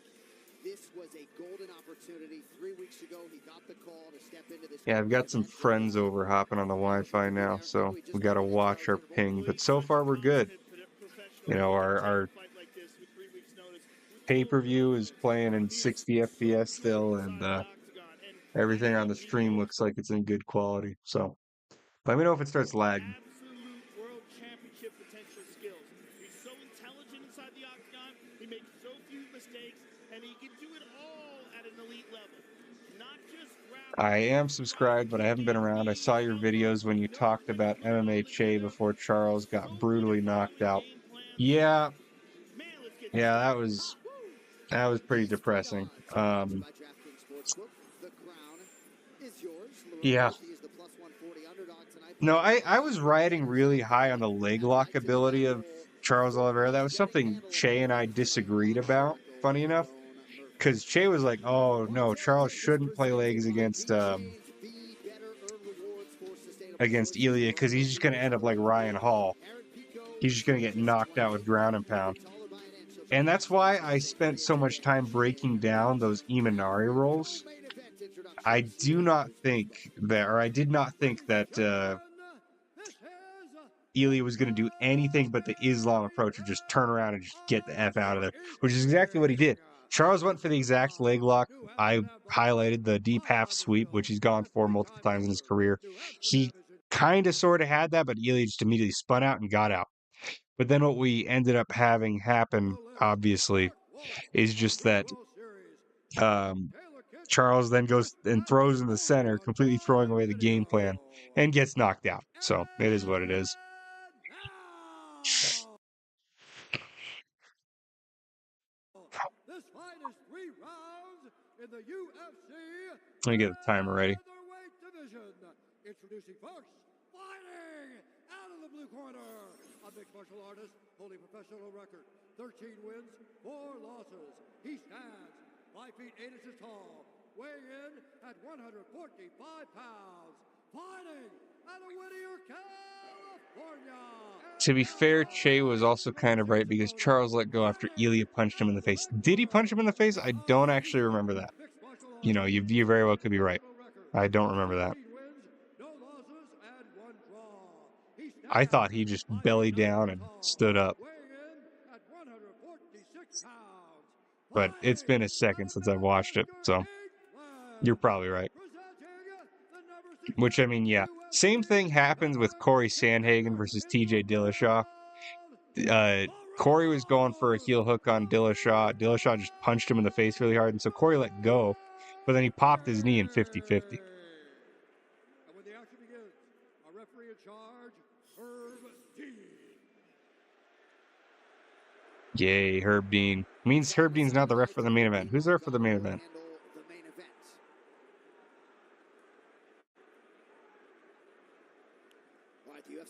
Are you ready? Are you ready? Is presented by the Terminal List Dark Wolf, a prequel series starring Taylor Kitsch and Chris Pratt, only on Prime Video. Pico in black. Okay, Pico coming in. Hands up. Lauron Murphy just got dropped. Oh my gosh. Oh my gosh. Oh, and a quick elbow from Aaron Pico. Not looking good for us, Gabriel. Not looking good. Aaron's digging the underhooks, or Lauron's digging the underhooks. But they're kind of a 50-50 clinch, actually. Aaron has an underhook on the left side, obviously, and then they're fighting over the right side currently. Yeah, Murphy told us Thursday if I control the distance, I control the Oh man. standing start for the favorite Pico. Well, he came out fast, closed the distance. Oh, that means it's already over, doesn't it, dude? Man, he looks sharp. That means it's already freaking over. Oh, a ninja choke from Lauron Murphy. He's out. He's out. That was a beautiful elbow by Lauron Murphy. But now Not yet? Okay, good. very dangerous position for Lauron. This is not where we want Murphy to be, though. Pico's so strong. I liked the ninja choke attempts, but it just wasn't there, you know. Of Aaron Pico. Pico's going at him in a way that not many guys do, right? They respect him so much. 2-on-1 on this wrist is a good way to get up to your feet. But Lauron got back up to his feet. Okay, back out to space for Murphy, which is good. That's what we like to see. Now a kick to the body. This is what he needs to do. Season 9 of the Contender Series continues this Tuesday. 8 Yeah, Murphy's just getting pressured a little too easily. Oh, and that shot. Oh, man. Not great takedown defense from Lauron Murphy. His get-ups have been good thus far. It feels weird to root for Murphy. Yeah, you're not wrong. Murphy's kind of a cheeseball. He's really annoying and loudmouth. But yeah, see, his get-ups are pretty good. His takedown defense isn't quite there, but his get-ups are pretty good, especially with the cage. I like the way he uses the cage and gets the wrist control for it. Got that spinning attack home just under the right elbow of Pico. Oh, head kick from Aaron Pico. Ooh, knee up the middle. That's the same knee he knocked that one guy out with in the highlight reel. Hard to see from our vantage point the extent to which it landed. Pico ate it pretty well. It looked like it landed on the body. That's another good knee right there. Close by Murphy. Jeez. Okay. Murphy just needs to not shell up against the cage so much. That's where he's going to lose this fight. Like, I really don't want to see him just get comfortable here. Oh, and those uppercuts from freaking Aaron Pico. Absolutely brutal. See, and normally Murphy's the guy who puts a lot of good body damage. Oh my gosh. Let's freaking go. Hey. Was that another spinning elbow? I was kind of looking away for a second. Yeah. Oh my. Hey, I'm happy I was right. I'm happy I was right. That was crazy. See, and that's the thing, is it's like when you're that reckless against a guy who has one punch knockout power, who's that fast, like that's what's gonna happen. It's literally the second one too. That's crazy. Back to back, like that's insane. But John, he actually said it. Lauron might be the guy. Watch Lauron step off.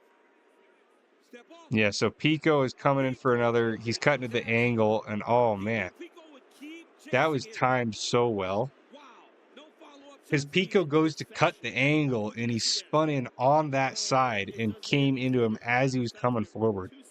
Legitimately high level from Lauron Murphy there. They don't happen often at all. I mean, look at this.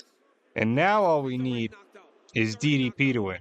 And then, you know, we're perfect for picks in the main event, which is all that matters, right? Ignore the fact that the rest of the card was pretty poor pick rate.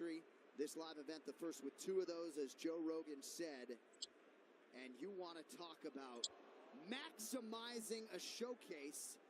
Okay. Track for a title fight with respect Sounds to good. Rodriguez and Mobster Evloev and everybody else. Yeah, it's Lauron Murphy's.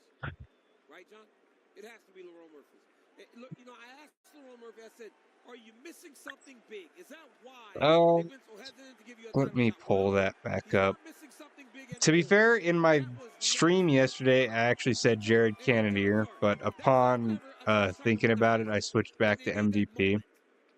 Because I thought Cannonier was going to do exactly what he did, which was just try and smudge him out. But, you know, it wasn't...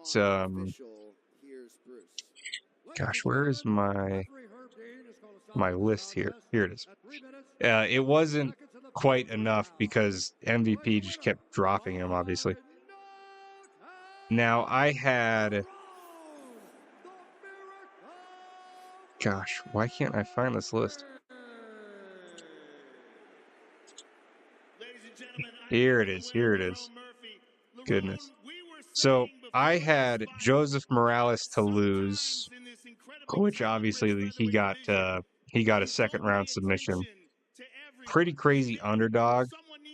So, you know, it's that exact type of thing where it's like I look at a guy like Aaron Pico and I'm like, yeah, no, you have no chance. Because these debutantes who come in who are supposed to absolutely kill our established veterans, they never seem to deliver.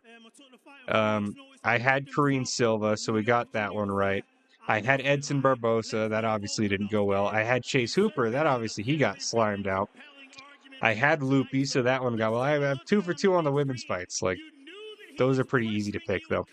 I had Mikal, so that one was good. I had Basinger, so that one was good. I had Asakura, that obviously didn't work out. Carlos Prates, Lauron Murphy, and DDP. So, you know, our picks are going okay. They're going okay.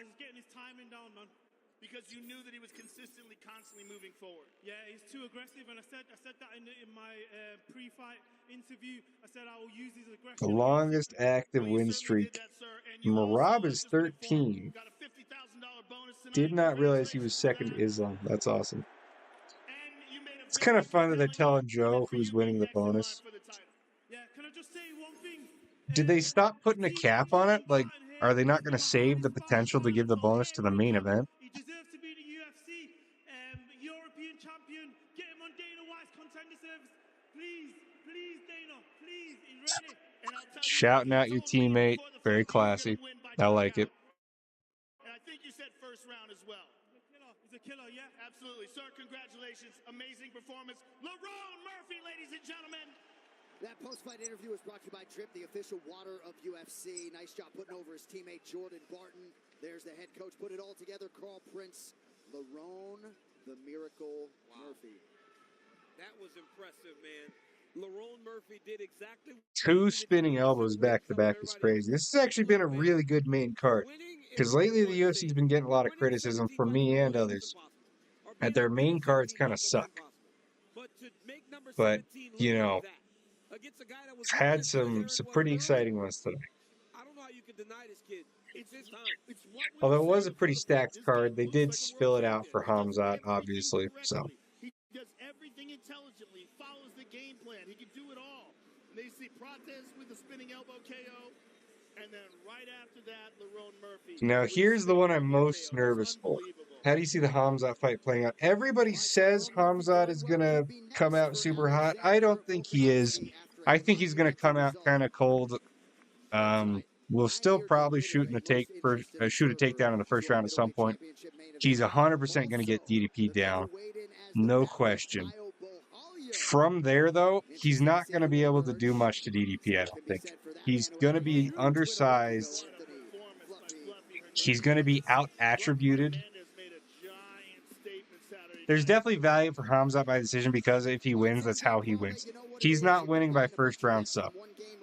DDP's either getting a decision because he takes rounds 3, 4, and 5 off of Khamzat after Khamzat starts to slow down, or he's going to get a TKO. I definitely see a TKO being a possibility from DDP, just because Khamzat is physically not going to be able to keep up with just the attributes of DDP. Like, this is something I talked about in my stream yesterday also. When you look at Paulo Costa standing next to Robert Whittaker and you look at DDP standing next to Robert Whittaker, with Whittaker as a scale, it looks as though Costa is the smaller guy and that DDP is a little bit bigger, which is crazy because in the athletic commissions where they require fight night weights, we have seen of all time in the UFC, Costa is the most rehydrating fighter. Costa rehydrates over 30 pounds. He goes from 185 to 230 or like 220 something.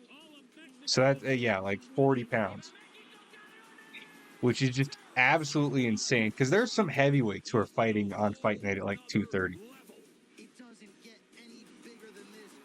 And so to think that he's bigger than Paulo Costa, like, what's Khamzat supposed to do? And Khamzat came in at 183. Just absolutely insane.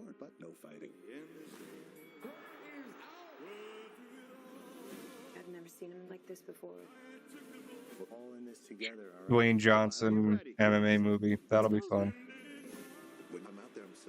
That's why they kept showing Bass Rutten or whatever. Does Mark Kerr still have it in him? Rated R. That'll be fun. Getting close to the final act from Chicago, Illinois, USA. They call it the Windy City, not because it's so windy, but because of blustery politicians back in the day, if you're curious. Really? The Northeastern politicians. Thank you, John Anik. Gotta love John Anik's commentary. Always beneficial. For the main event for UFC 319, Plessis versus Chimaya, presented by Crypto.com, the world's leading cryptocurrency platform, and by And another thing that we looked at was, you know, Khamzat's obviously very well rounded on the ground. He's got really good jiu-jitsu, at least positionally. Like, we looked at him spinning under for legs on Luke Rockhold. He's just not going to be able to finish any of those. Like, when you look at his technical finishing ability, it's just not quite there for what you would need to see from a world-class, like, world champion capacity submission. You know, he's not Brian Ortega. He's not Charles Oliveira, you know. And DDP is probably the hardest guy to sub in that division, just based on physicality alone. And we looked at when Derek Brunson went for a heel hook on him.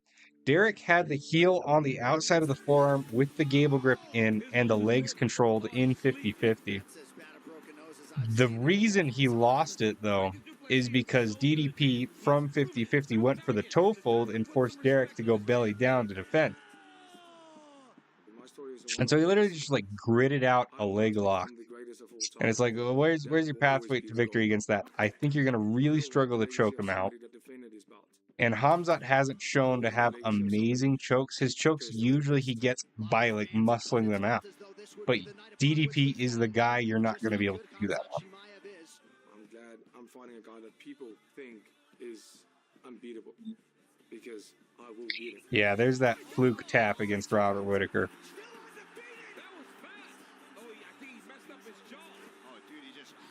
Yeah, that's gross.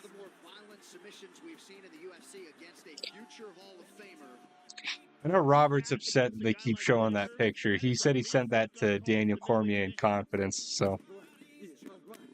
Seen a lot of fighters like Dricus. Which is why, even in this highlight, they're just showing the crappy little phone pictures, because Robert wasn't actually posting it. But they say, who is Dricus? I need to make him famous to sell the pay-per-views, you know? Because who is the superstar? Who is the people who wants to watch? Not Dricus. A force unlike anything the fight game has ever seen. Yeah, Khamzat just looks too small. This guy is one of the most special fighters I've ever seen. Nobody can stop me. If not the most special guy that I've ever come Obviously a generational talent in the grappling, but he's doing so good against these smaller guys.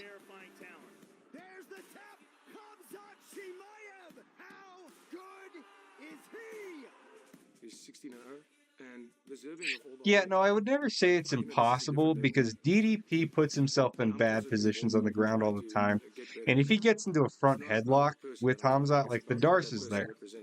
The one thing I'll say for DDP is he does a good job getting an underhook, which can help defend a Darce. But like Khamzat, I would say the Darce is probably his best choke, partially because he just has pretty long arms. I honestly think the bigger danger is probably on the feet, though, if Khamzat or if DDP doesn't respect Khamzat's power, which he might not. But his kickboxing is very good, so I think he's equally going to be a problem for Khamzat on the feet. So. Then you take me down again, I get back up again. And you realize, yeah, you took me down, but that doesn't mean anything. What happens when I take you down? He's got the choke. I hope DDP doesn't shoot early. That would be really bad because he'd get sprawled on. I hope he waits to shoot until later because he's been saying he's going to wrestle with him. But see, I feel like trying to wrestle against a guy like Khamzat, though, that's going to go kind of like the Gamrot versus Armon fight. You know, it's like, I mean, you might have the technical ability to wrestle with this guy, you know, like, but at the end of the day, they're going to edge you out because they're just better. I will prove to this guy and to the world I am the greatest.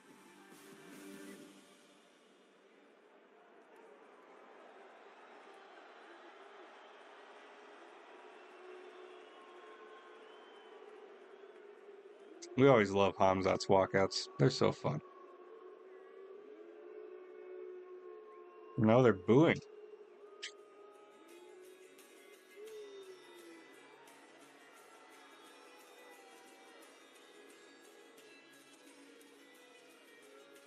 Curious to see the energy from Khamzat on this walkout.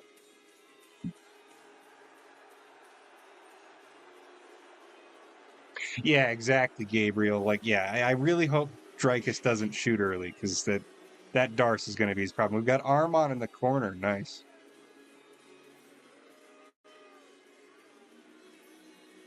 Yeah, see, this is a much higher energy Khamzat walkout than his Robert Whittaker walkout. He was doing kind of like the humble Chimaev against that in that build-up.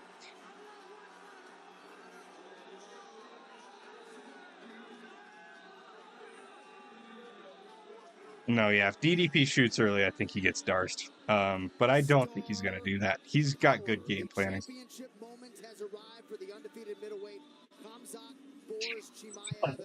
Most of us remember acutely where we were when he made his UFC debut July 15, 2020.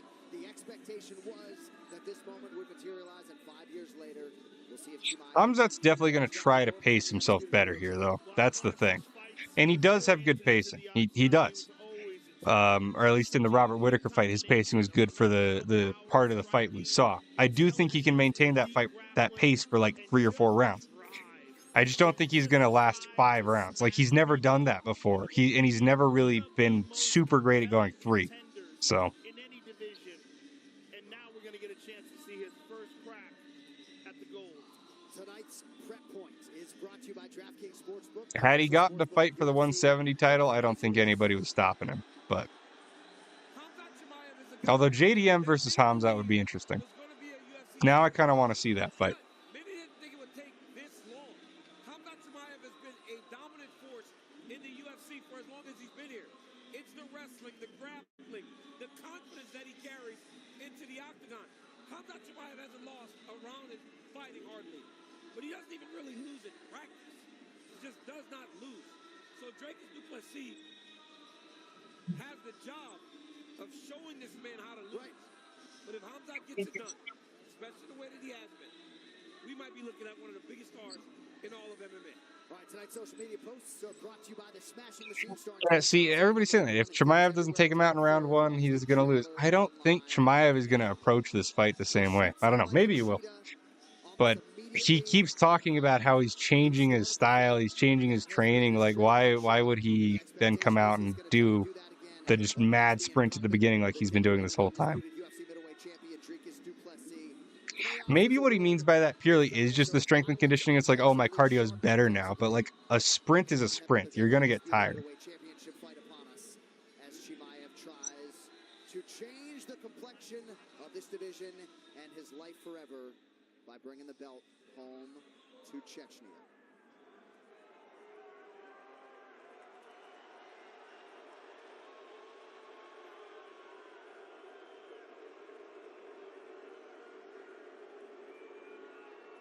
Now we got some pretty aggressive booing, actually.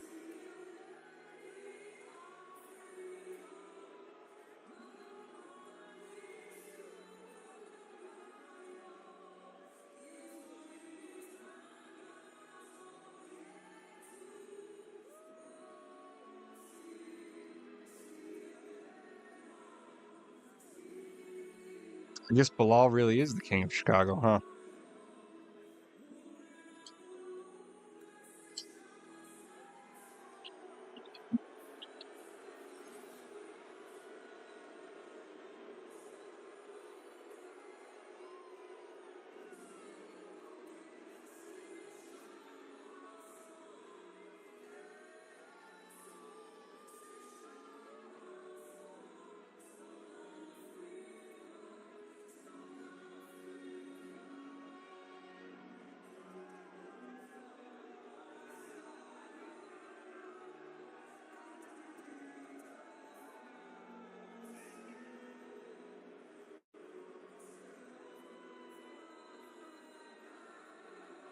With 11 straight wins overall, a 9-0 record in the UFC, and 2 title defenses already secured. Anybody think he looks nervous, DDP? Middleweight champion spins it forward here tonight.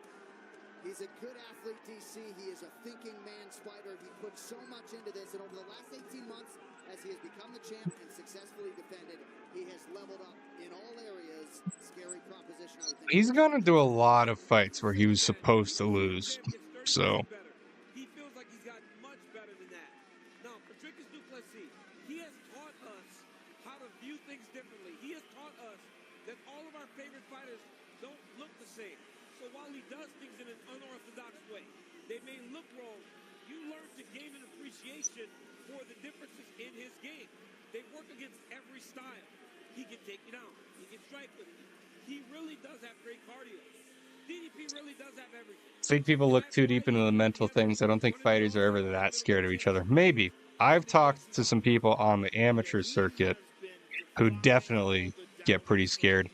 But, you know, obviously the UFC, once you get to that level, like, you'd think you'd have the nerves out. You've had a bunch of fights under your record. You're just like, what's the worst case scenario, really? I go home in an ambulance and everything's the same the next week. That's what Chase Hooper said. So.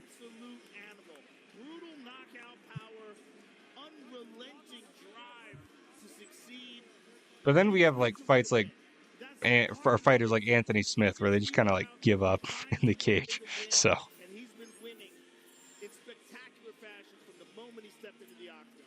And pre-UFC, this man was a former EFC. I am worried about the potential for DDP to gas out. I do think that's a real possibility also. Resolve, tremendous championship medal. He certainly has worn the hat of champion exceedingly well. And he said this, You know, I do think another reason why that's a good point, Gabriel, is the fact that a lot of fighters don't have good understandings of game planning, like super technical understandings. Like when you ask a fighter, like, why do you think you're the underdog going into this fight? They never give the most intelligent of answers.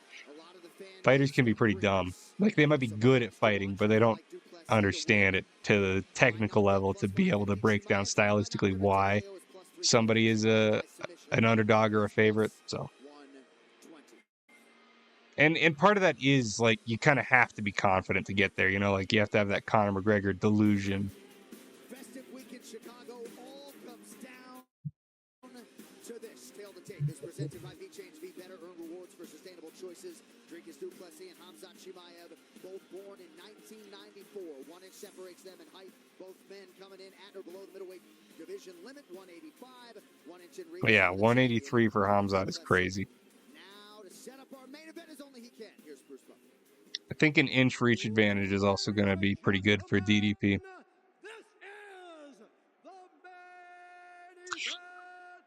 Ooh, I'm nervous. I'm excited, but I'm nervous. I'm rooting for DDP on this one. I'll be honest. I really want DDP to win. And when the action begins, our referee in charge of the octagon, Mark Goddard. This championship bout is brought to you by True Classic, where perfect fit meets heavy-hitting comfort.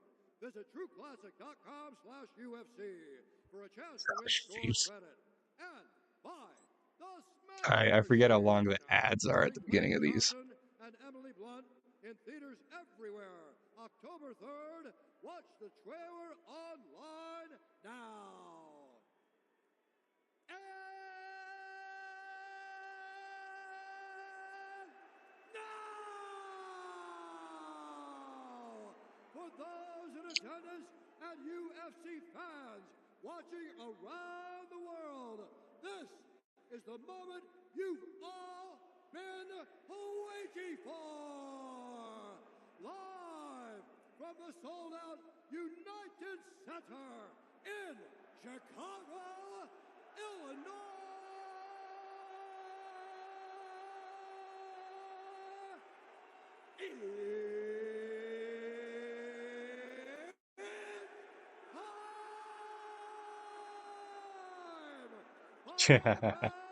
For the undisputed UFC middleweight. Hey, if you'd rather listen to Daniel Cormier's commentary, be my guest, Gabriel. I appreciate your presence here, though. It's been fun. Out of the blue corner, an undefeated mixed martial artist, holding a perfect professional record. 14 wins, no losses.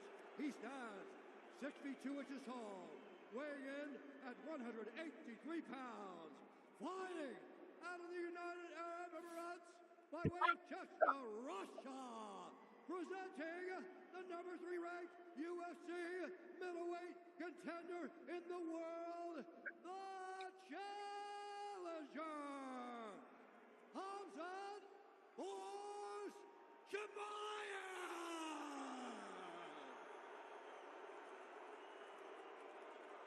And now, introducing his opponent, fighting out of the red corner, a mixed martial artist holding a professional record, 23 wins, 2 losses. He stands 6 feet 1 inch tall, weighing in at 185 pounds. Fighting out of Pretoria, South Africa, presenting the undisputed, reigning, defending UFC middleweight champion of the world, Dricus, still not Plessis.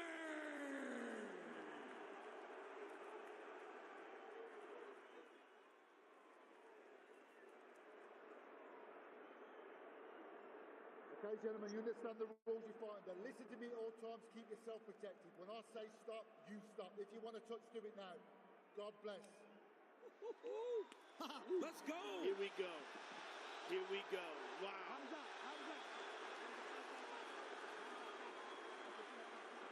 Now I'm feeling nervous. Oh, man. Let's go. There's the death stare. The look in his eye.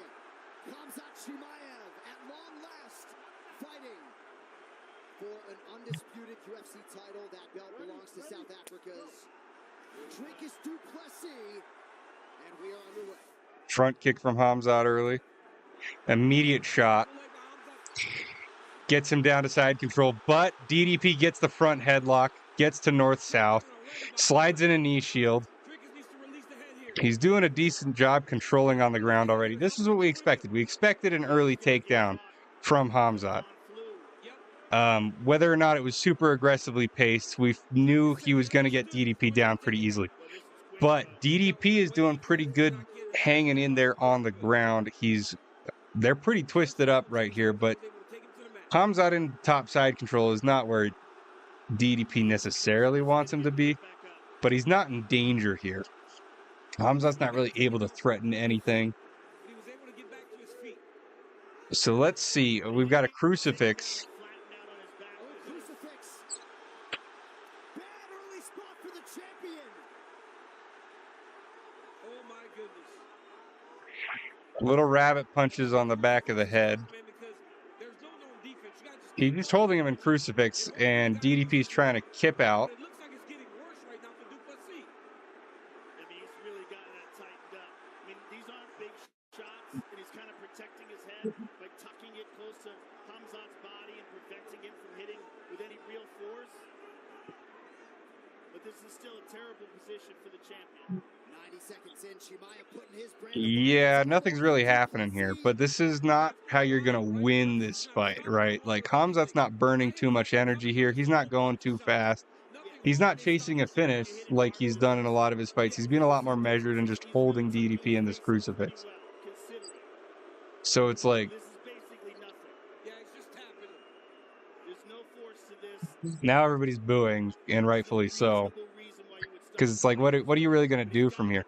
DDP is trying really hard to kip out. He's whipping his legs back and forth. He's honestly burning maybe too much energy trying to do that. Obviously, you don't want to give rounds away when this is the pace. Because these punches, while they're not doing any damage, they're going to score more than, being on your back. How much it take time to start? It took about 2 seconds for the initial takedown. And it is great to have a veteran referee here. I would really, honestly, not be surprised if he gets stood up at this point. The fight's right now. Like, they are fighting right now. That timer in the corner, right there, that is the fight clock. Staying focused in the wake of danger. Not out of harm's way yet. 2 minutes here to go in round one. I mean, this is without a doubt the best wrestler he's ever faced in his life. Yes. DDP's trying to walk along the cage. And for DDP on the bottom here.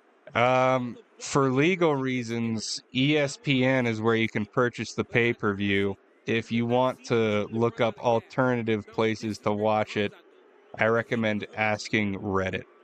25 minutes if he has to.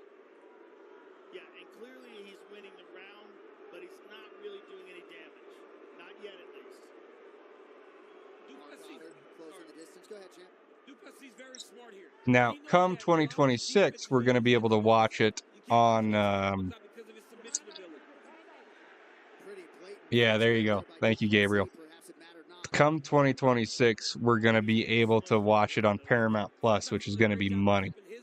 But until then,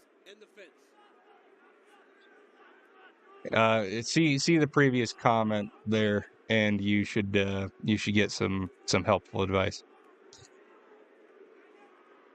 And if your goal is to exhaust Chimaev, this I like that DDP's crossing the leg there. Yeah, this is where he lives, grappling. And this is not exhausting for him at all. It's much more tiring for du Plessis. Oh, man. Yeah, it's just, if this is what happens all 5 rounds, this is really going to suck. Over 4 minutes of time spent fighting off of his back for Duplessis. Uncharted territory for him, to be sure. Duplessis got to be careful here. Ooh. Oh, smart by Dricus. Beautiful. Oh, he got up. Hard sprawl with a front headlock. He keeps going guillotine. He should not be doing that. That's not the move, Joe. No. He's got to try to stuff the head. Gosh. The entire crowd is standing for our championship main event. That's not a... Yeah, he got up, but then he goes for a guillotine way too slow, didn't sprawl hard enough on it, and he gave up the takedown again. No, the fight is not live on YouTube. It's live on pay-per-view. It costs about $90 US to watch normally. So you're gonna have to find some alternative websites to explore for it, because they don't have it on YouTube.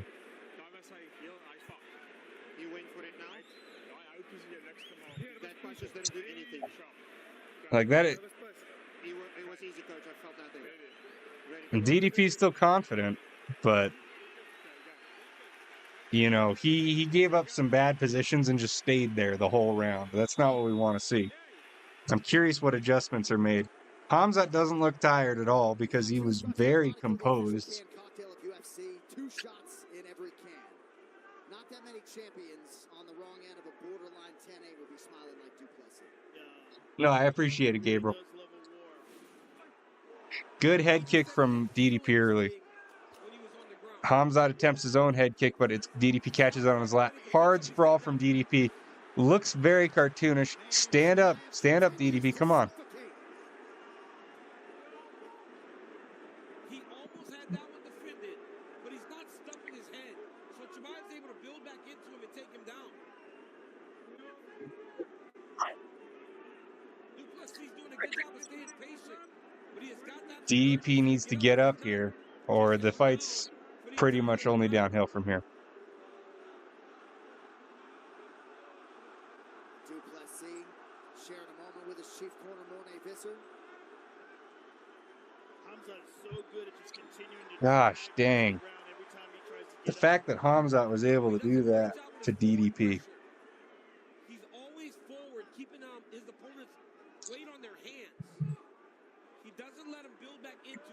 DDP's attempting that little Dustin Poirier reversal, but he doesn't have his hand positioning even close to there.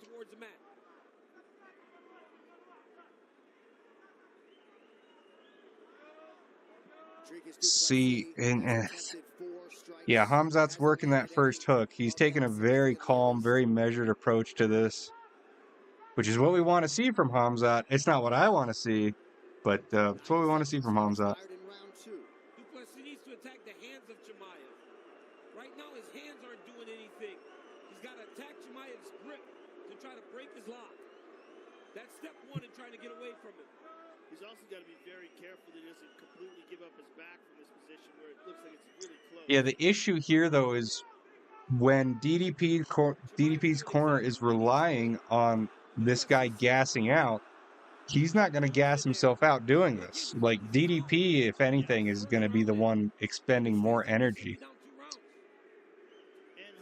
And they're already halfway through round 2 with nothing but DDP just hanging out in bottom position. Yeah, I agree with you, Gabriel. I'm very excited for the Paramount deal. Oh, choke attempt.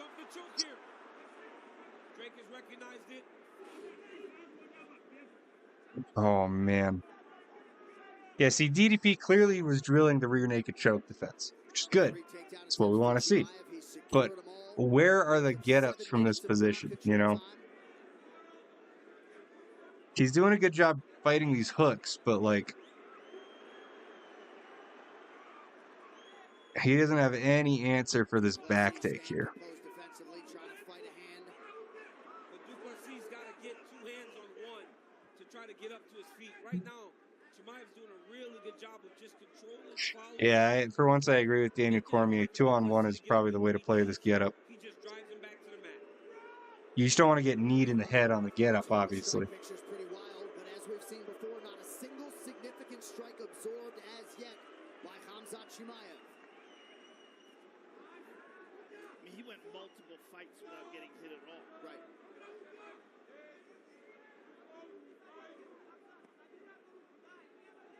Every UFC opponent that he has tried to take down, Yeah. he has succeeded in doing so.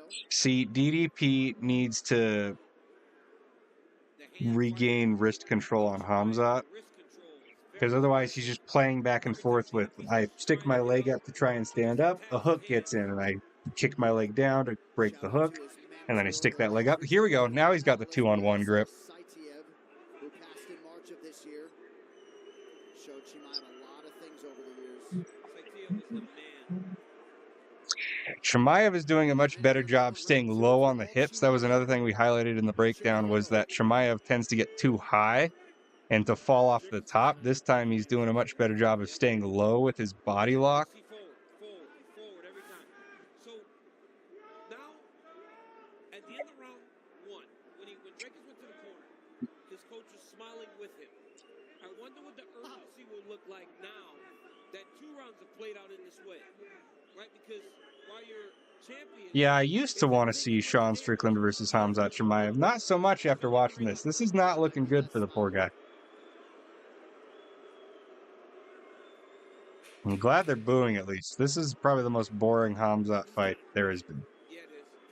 There's a hook in from Khamzat now. And see, again, DDP just gets back to that turtle, breaks the hook out, but he's not able to get up because he's not able to get wrist control.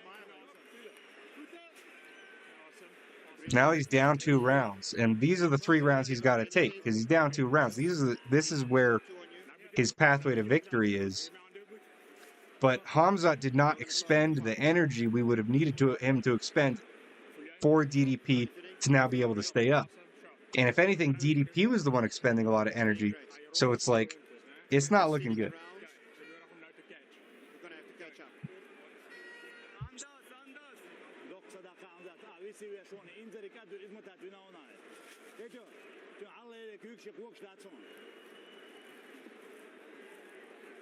They're icing Khamzat like he's more tired than I feel like he should be, to be fair.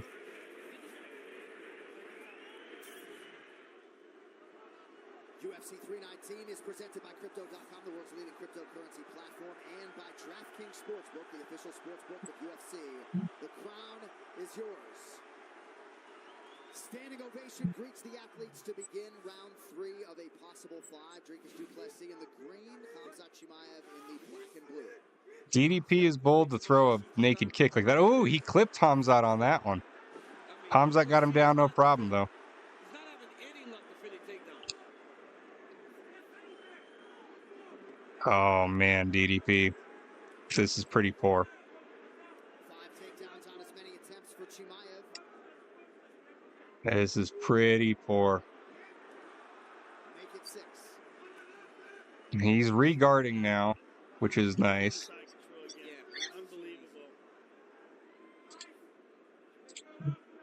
Du Plessis, not the type of fighter to get frustrated, but he has had nothing resembling an answer through 11 minutes. I mean, just the control time. We've only fought, 11 minutes. How much control time is there? Over 10? Yeah, crazy. DDP, or not DDP, DC's over here talking about freaking control time. Dean Thomas, what do you have, sir? Well, the one thing that Gilbert Burns had against Chimaev, Yeah, DDP is not retaining his guard at all. that when Chimaev is on top and he's able to just rotate around his opponent, he's not going to get tired. But when Gilbert Burns was in his guard, it made Chimaev work so much that he actually stood up out of the guard. If du Plessis has a guard, now is the time to use it. Great observation, Dino. 3.5 to go, round 3. I don't know that they're going to let Chimaev... This is the most boring Chimaev fight I've ever seen. He's going to have to do some damage in round 3, 4, and 5, or they'll stand him up. Yeah, but he's in dominant positions. I don't see... There's another crucifix. This time it's almost wrapped up. Now he's getting ready to work a sub. He was playing for a head and arm choke there, and then he almost went for a Kimura. Here he pondered a Kimura. He's grabbing that wrist, but DDP's ready. Because we've seen It's just that DDP has no answer for the takedown. And this was the guy who we thought should be able to get up against Khamzat, you know.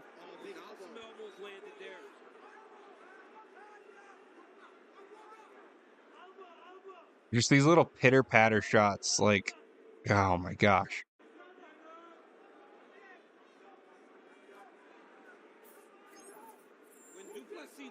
This is really poor.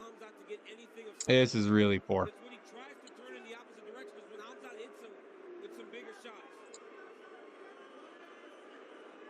Absolutely incredible to watch the challenger handle the champ in this manner. Just crucifix after crucifix is crazy. Yeah, this control is bananas. Chimaev, go ahead, champ. He's got to try to use his legs or something to catch Chimaev's ankle. He's got to do something, Joe. Yeah, he just can't. He's trying. He reached over with that right leg. Gosh.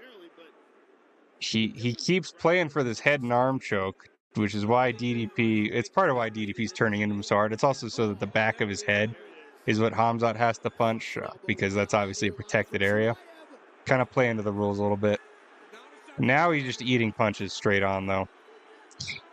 Eating some good elbows. This is... Yeah. This is bad. A gym in his home village in Chechnya might very well have a new gold belt to bring home if things continue on this path.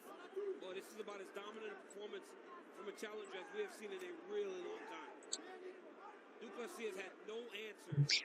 Yeah, we're looking at like 3 10-8 rounds already. So DDP's not winning a decision. There's no pressure on it now.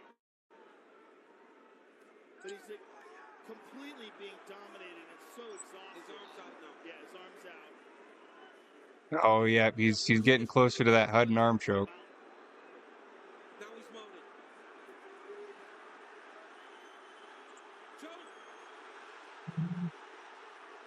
Working that rear naked choke. Dricus is fighting it off, but man, is he getting dominated. Yes, he is. And we are 3 rounds down, and he has got nothing off. I mean, has he landed a significant strike yet? No. One. Really? Yeah, I didn't see it. Final 20 seconds of round 3. I don't think it was significant. And what is the rest of the middleweight division thinking right now? Watching this. Well, if you're Reinier Dorita, you're thinking I'm a really good Wow. Reinier Dorita's a great grappler. That's the difference. But that's the thing, though. But is Reinier Yeah, no, RDR might be our only hope. because we see Chimaev strike. I don't think Imavov's got this. He had that Darce there at the end. That was scary, you know. He went for that Darce there. On a side note, how good is Chimaev riding the background too? Yeah, no, he's improved a lot. Like, he did basically... He fixed everything that he did wrong in his last 2 fights with that back control. Like, freaking, that Usman back take, that was really poor. He was getting tripoded. He couldn't hold it. His hips were horribly placed. But in round 2, it was perfect. And he kept that body lock in so tight that DDP couldn't get the wrist control. And so DDP just keeps popping that leg up to try and stand up, and then he slides the hook in, and DDP drops the knee to break the hook, and they just kept cycling through that. So... Championship rounds, here we go. Well, a lot of middleweight contenders not competing are in the building tonight. Anthony Fluffy Hernandez, Kyle Bohalio, and of course the aforementioned Reinier Dorita. Wow, yeah, you got half the top 5 there. DDP's coach told him no more crucifix. I don't know if he comes out of another crucifix. Wild striking from DDP. He's way overthrown. He knows he needs a knockout. But, yeah, he kept his hands down, ate a jab to get that takedown defended, which went well. But now he's turned around running away. That does not look good. Oh, and he's got his back completely taken. Dricus, what are you doing, my guy? No one at this level. No, there's no one at this level that he's ever fought before. Has there ever been a title fight where every round was a 10-8? And it went to decision? 7 of 8 on his takedown attempts. Because Khamzat has the capability to do that here. Where literally every round could be a 10-8. bit for the unflappable champ du Plessis. And it has to be fatigue. Yeah. As tough and as durable and as much endurance as he has, he's just been dominated for 3 straight rounds and now deep into the 4th. And it took him much longer than most fighters for frustration, John, because... Right. Yeah, no, I don't think there has been. Oh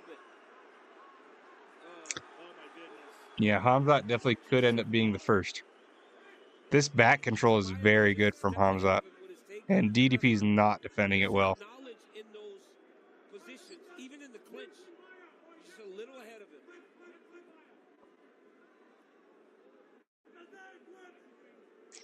He's getting to the angled against the fence exactly how he needs to.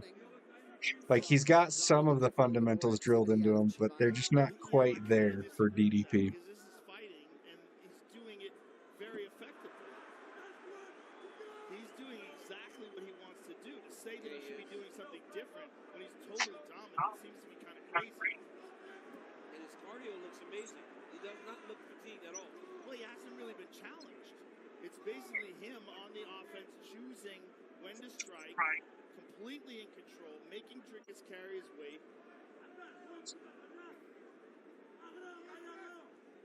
I really overrated DDP's get-ups, didn't I? That's pretty poor. Champion was the biggest betting underdog defending his title in UFC middleweight history, and now we know why.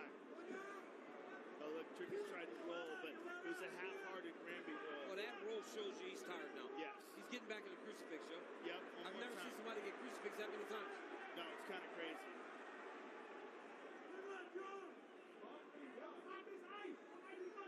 He just can't do anything about it. Khamzat slides that. Yeah, and see, every time we see a roll from DDP, That's the top pressure that Khamzat has. It's just it's so slow and lethargic. Where Khamzat is messing up on that crucifix. Like, see, he's doing it again. He's looking for an inversion here. Keep your shin behind it. Then their arm just goes up and down your shin. But the pace of this for DDP is just like about 5 seconds behind Khamzat with everything he does. late round 4, a dominant performance. There we go. He's getting a turtle now. I mean, this is going to be one of the craziest scorecards we've seen in a long time. If it continues like He's got to honestly risk giving up the choke if he wants to get up. I mean, this is not that kind of, yeah, you can kind of make that call. Because even though there's not been a lot of damage, oh my God, he's going to... Ooh, a separation. Let's go. Thank you, Mark. Goodness. Yeah, it's really depressing, Gabriel. It's just going to go to the exact same thing, though. Oh, yeah. See?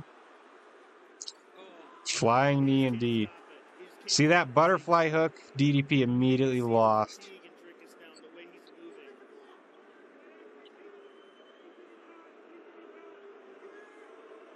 So the referee angles a carry for du Plessis. He gets taken down immediately by Chimaev. Like, he defended that first takedown, but then he just kind of spun. And it's like... I mean, and just the way DDP's going back to the mat now, you can tell he's wearing down. Look at that. Ugh. I'm yawning while watching Khamzat versus DDP. This is maybe the most dominant 4 rounds that we've ever seen a challenger have. Gosh dang. Yeah, going into round 5, what are you telling your fighter? Like, you know, it's okay. We're not taking the belt home, but... Let's hear what he says. He's doing just enough to win the round.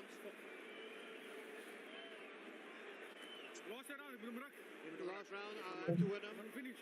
I'll have to finish him. I've got this. I got this.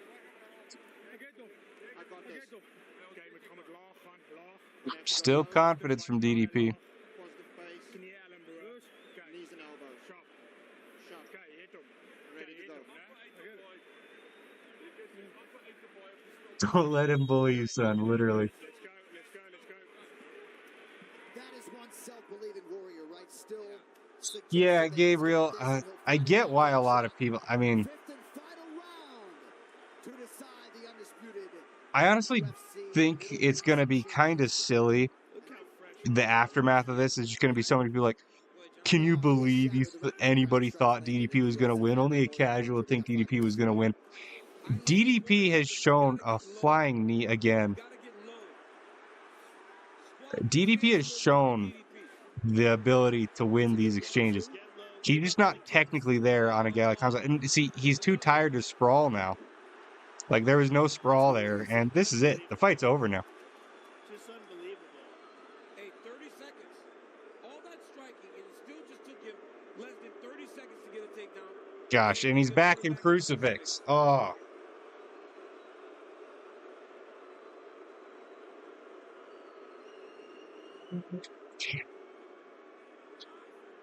Oh, man. Same position again. This is bananas. Just caught a rise. Oh, man. To our right in the corner. Khamzat Chimaev trying to find a finish here late.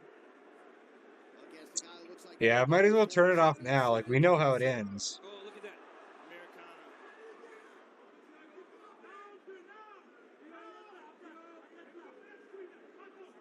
See, Dricus is now trying to go 2 hands on 1. Exactly, Gabriel. That's the perfect way to say it. Is there everybody who literally was just like living off of Khamzat Chimaev welterweight highlights, they're gonna think like, oh, you're such an idiot for predicting that. It's like, first of all, this is what I was afraid of. Khamzat fighting at this pace. I said I thought he was gonna take it slow, and he's taking it slow. He's not pursuing a finish pretty much at all. And like, this isn't the fight that they predicted when they said he was gonna win. This isn't the fight his coaches predicted for him in the media day interviews. This is definitely what they game planned for. Like, it's a good performance in the sense of putting DDP in the place you need to put him to get the win. But, like, it's just so frustrating. And DDP's not quite technically there from this position. Like, he uses underhooks very well. But he didn't put in the time drilling the back takes, I guess. Like, he's not managing his weight well. There we go. Where was that? Where was that, DDP? Where was that reversal? We're at 2 minutes and 20 seconds, by the way.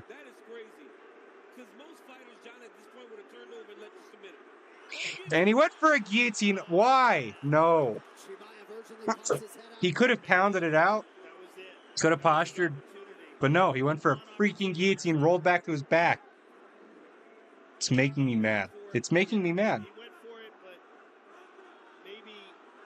How is it worse than Glover Teixeira's guillotine, fight IQ-wise? Khamzat Chimaev can maintain position. He is going to be the undisputed UFC middleweight champion.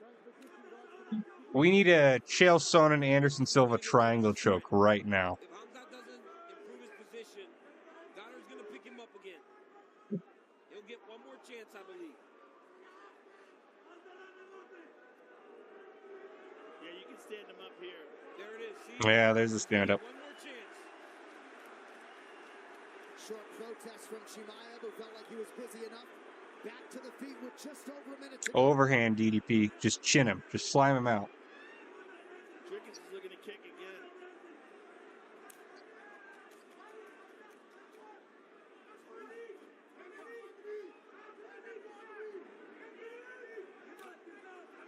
That was a good check. Oh, see, every time they strike, freaking DDP hurts Chimaev. But it's too late now. That was a better sprawl. It was a little slow. Those are good elbows. See, DDP was not sprawling for the last 3 rounds. That is a good stand-up. And now he's in top. He's got the back now. He's going for the rear naked choke. Wow. It's too late. It's too late. Khamzat just needs to dip his right shoulder. But he's okay just sitting here. He knows it's short time. Too little, too late. He had something there. He had something there round 5, but it's too little, too late. Gosh.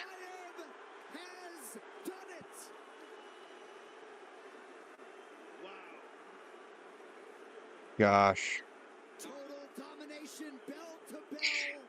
It was like 4 10-8s, and then this one was like a 10-9. Undisputed UFC middleweight champion at long last, Chechny's Khamzat Bors Chimaev.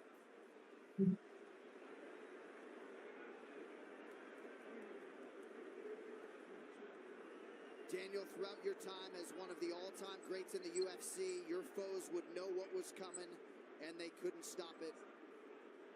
Some Man. to be drawn there. Nobody can stop the shot of this man, and he was at his suffocating best tonight. That was poor. That was really poor.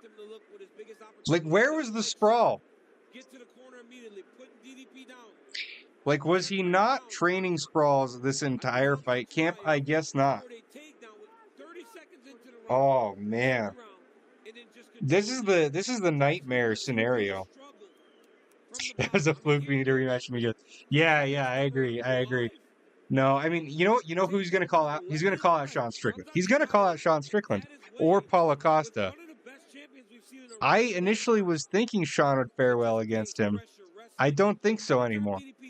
Sean has way better get-ups than DDP does, but like, oh man.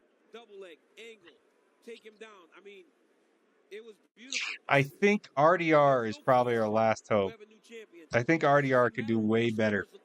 RDR could put him in like a Gilbert Burns type scenario where Khamzat does not want to play on the ground, and so he then elects to stand, and then maybe RDR could beat him in the stand-up. But that was pretty poor. History, more than 20,000 witnessed Khamzat Chimaev's brilliance here tonight as we crown a new undisputed UFC middleweight champion. Oh man. And the decision. Here's Buff. Ladies and gentlemen, after 5 rounds, I want to hear how bad it was. Scorecards for decision. All 3 judges score this contest 50-44. 50-44, yeah. Unanimous decision, and new undisputed UFC There we go. middleweight champion of the world, Khamzat's got a belt around his waist finally. Yeah, only 1 10-8 is surprising. I'm curious which one they chose because like 2, 3, and 4 looked identical.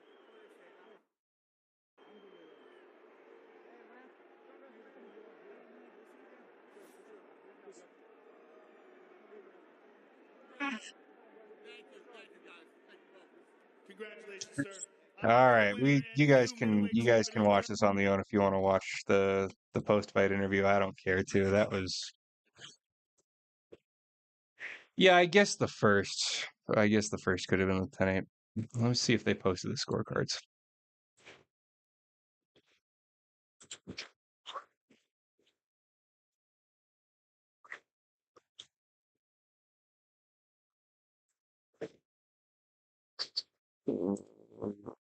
Yeah, they post them pretty quick, but they're not out yet.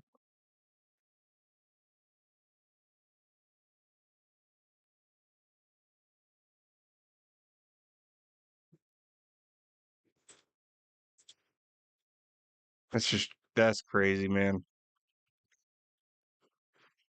That's rough. That was depressing. Like that was sad.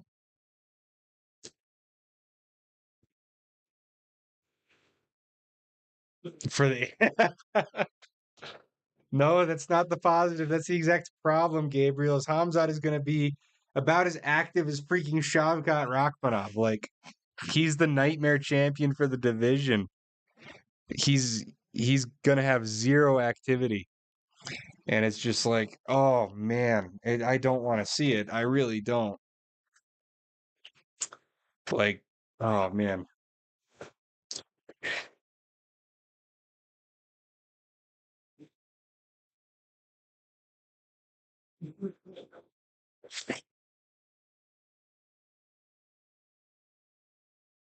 it's just depressing. Yeah. Him versus Sean Strickland for the interim title. Watch it. Watch it happen. Because we're gonna get Imavov versus Bohalio, and then yeah.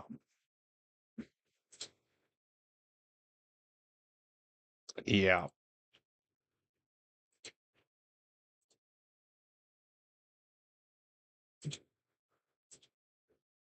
Yep.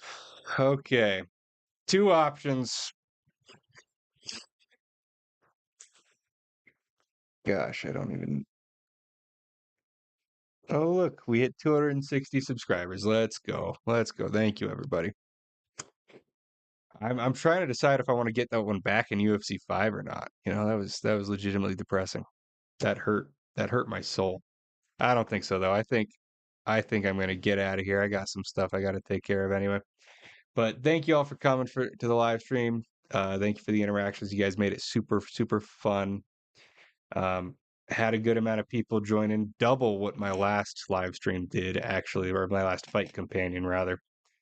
So super excited to see the continual growth on here.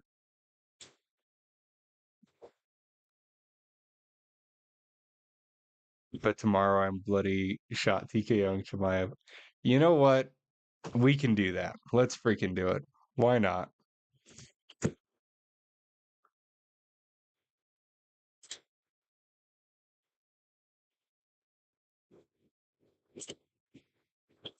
We can do it at least once, right?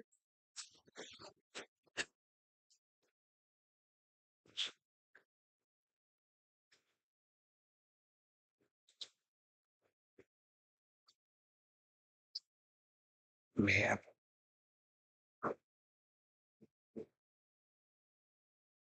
Um,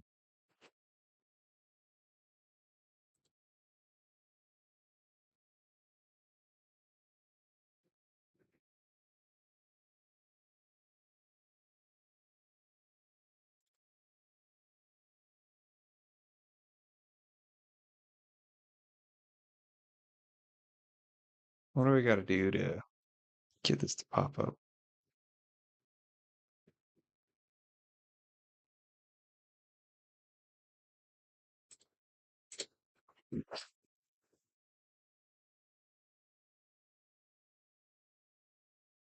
Yeah, no, my capture card is on.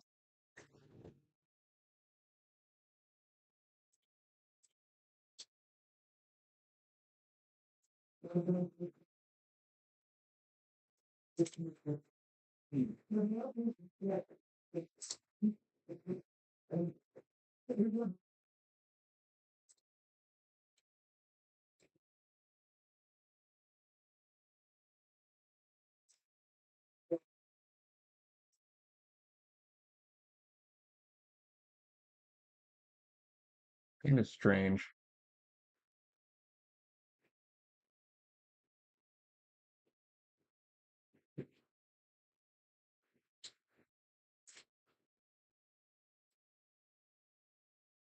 Hmm.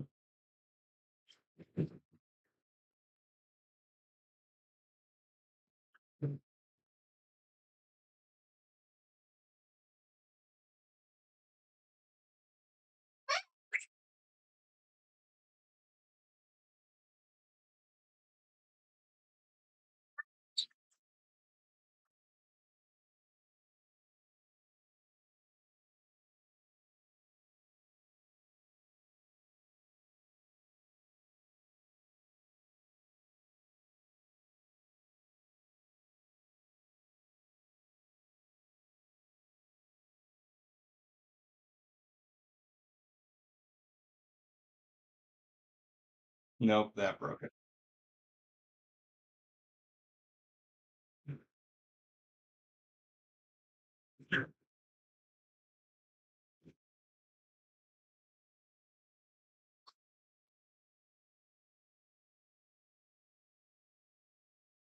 Why am I gaining viewers sitting here messing with a capture card? That's funny.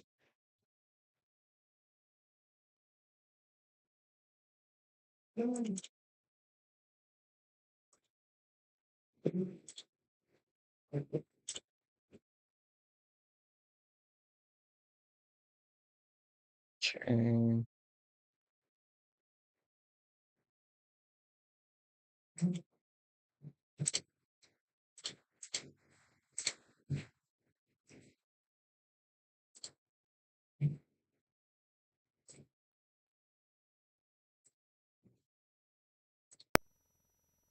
There we go.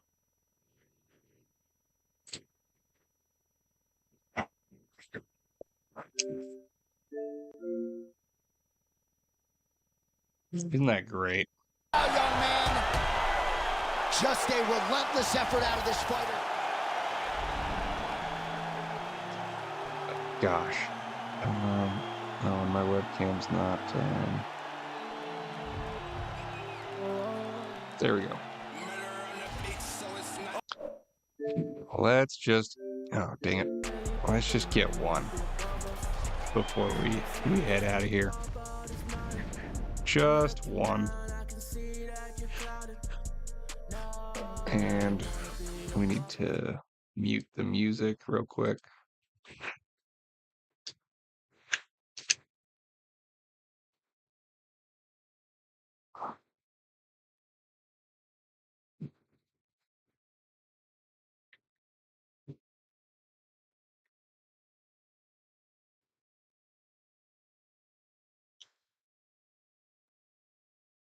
Yep.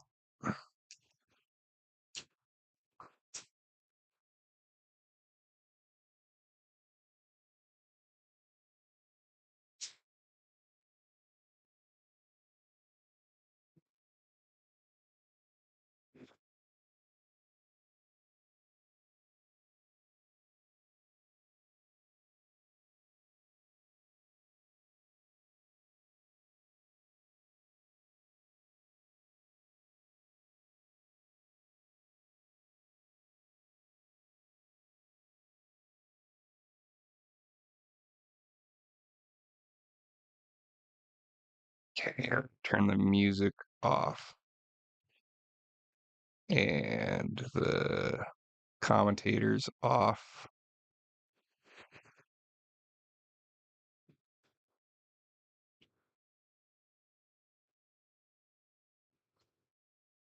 Now we should be good to not get copyrighted.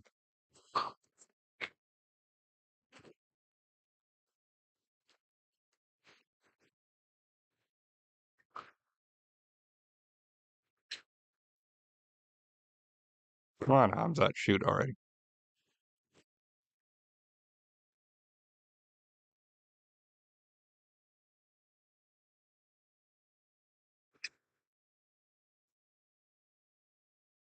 There we go. See? Takedown defense. Crazy, right?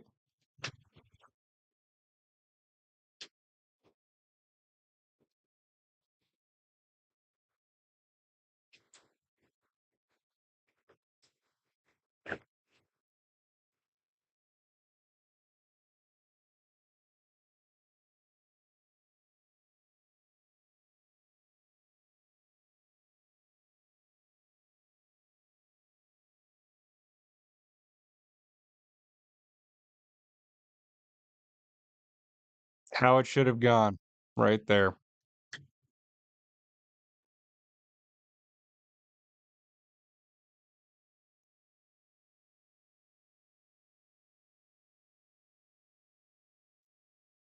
Nope. See, and that's exactly what kept happening.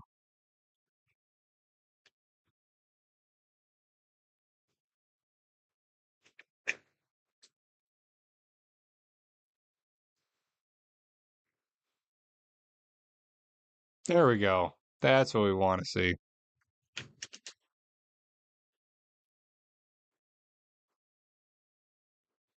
And see, when he was on the ground, he had no guard, no get-up ability, no ability to re-guard here.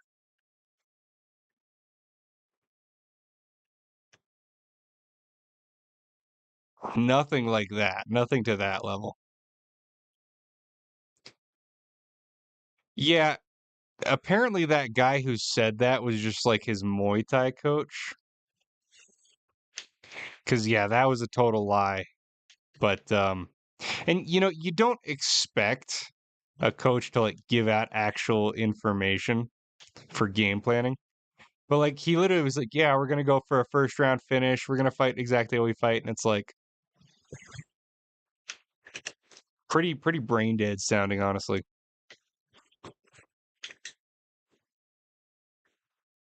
Okay, see. And if we want this to be realistic, I just stay in that exact position and do nothing.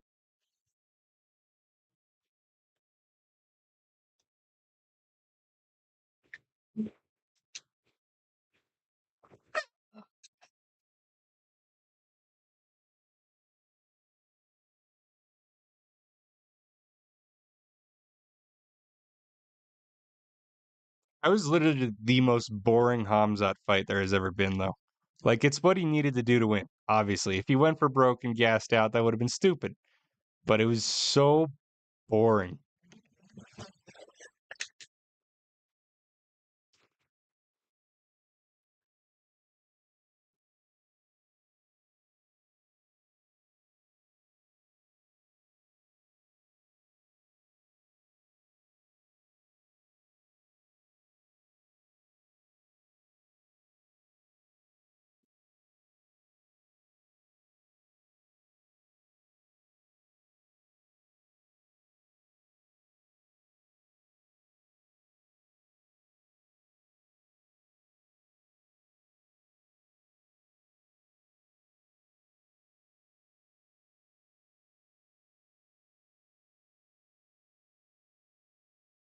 And yeah, he got me down again.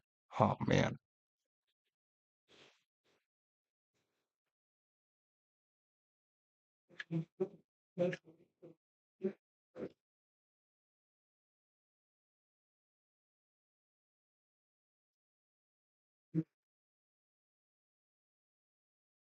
There we go.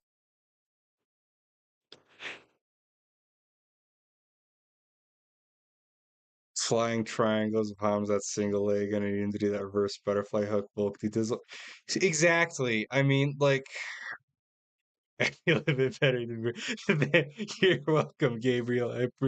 I appreciate that it at least made you feel better. No, like literally, there's so many. Like, you don't expect DDP to become a completely new fighter overnight, obviously, but like, there was literally he didn't create any threat for him, and just gave up. Like even when he was able to re-guard, he just got passed without any resistance, and it's like, what are you doing, dude? Like, what's going on? So I don't know. I want to see what his training camp looked like. Like, what were they drilling? But anyway, I'm gonna get out of here. Thank you all for joining. I really appreciate it. You made it fun. Yeah, no, we over doubled last live fight companion in views. So very excited to see where these things grow. Our subscribers are going up each and every day. It's gonna be fun, and I appreciate you guys. You take care.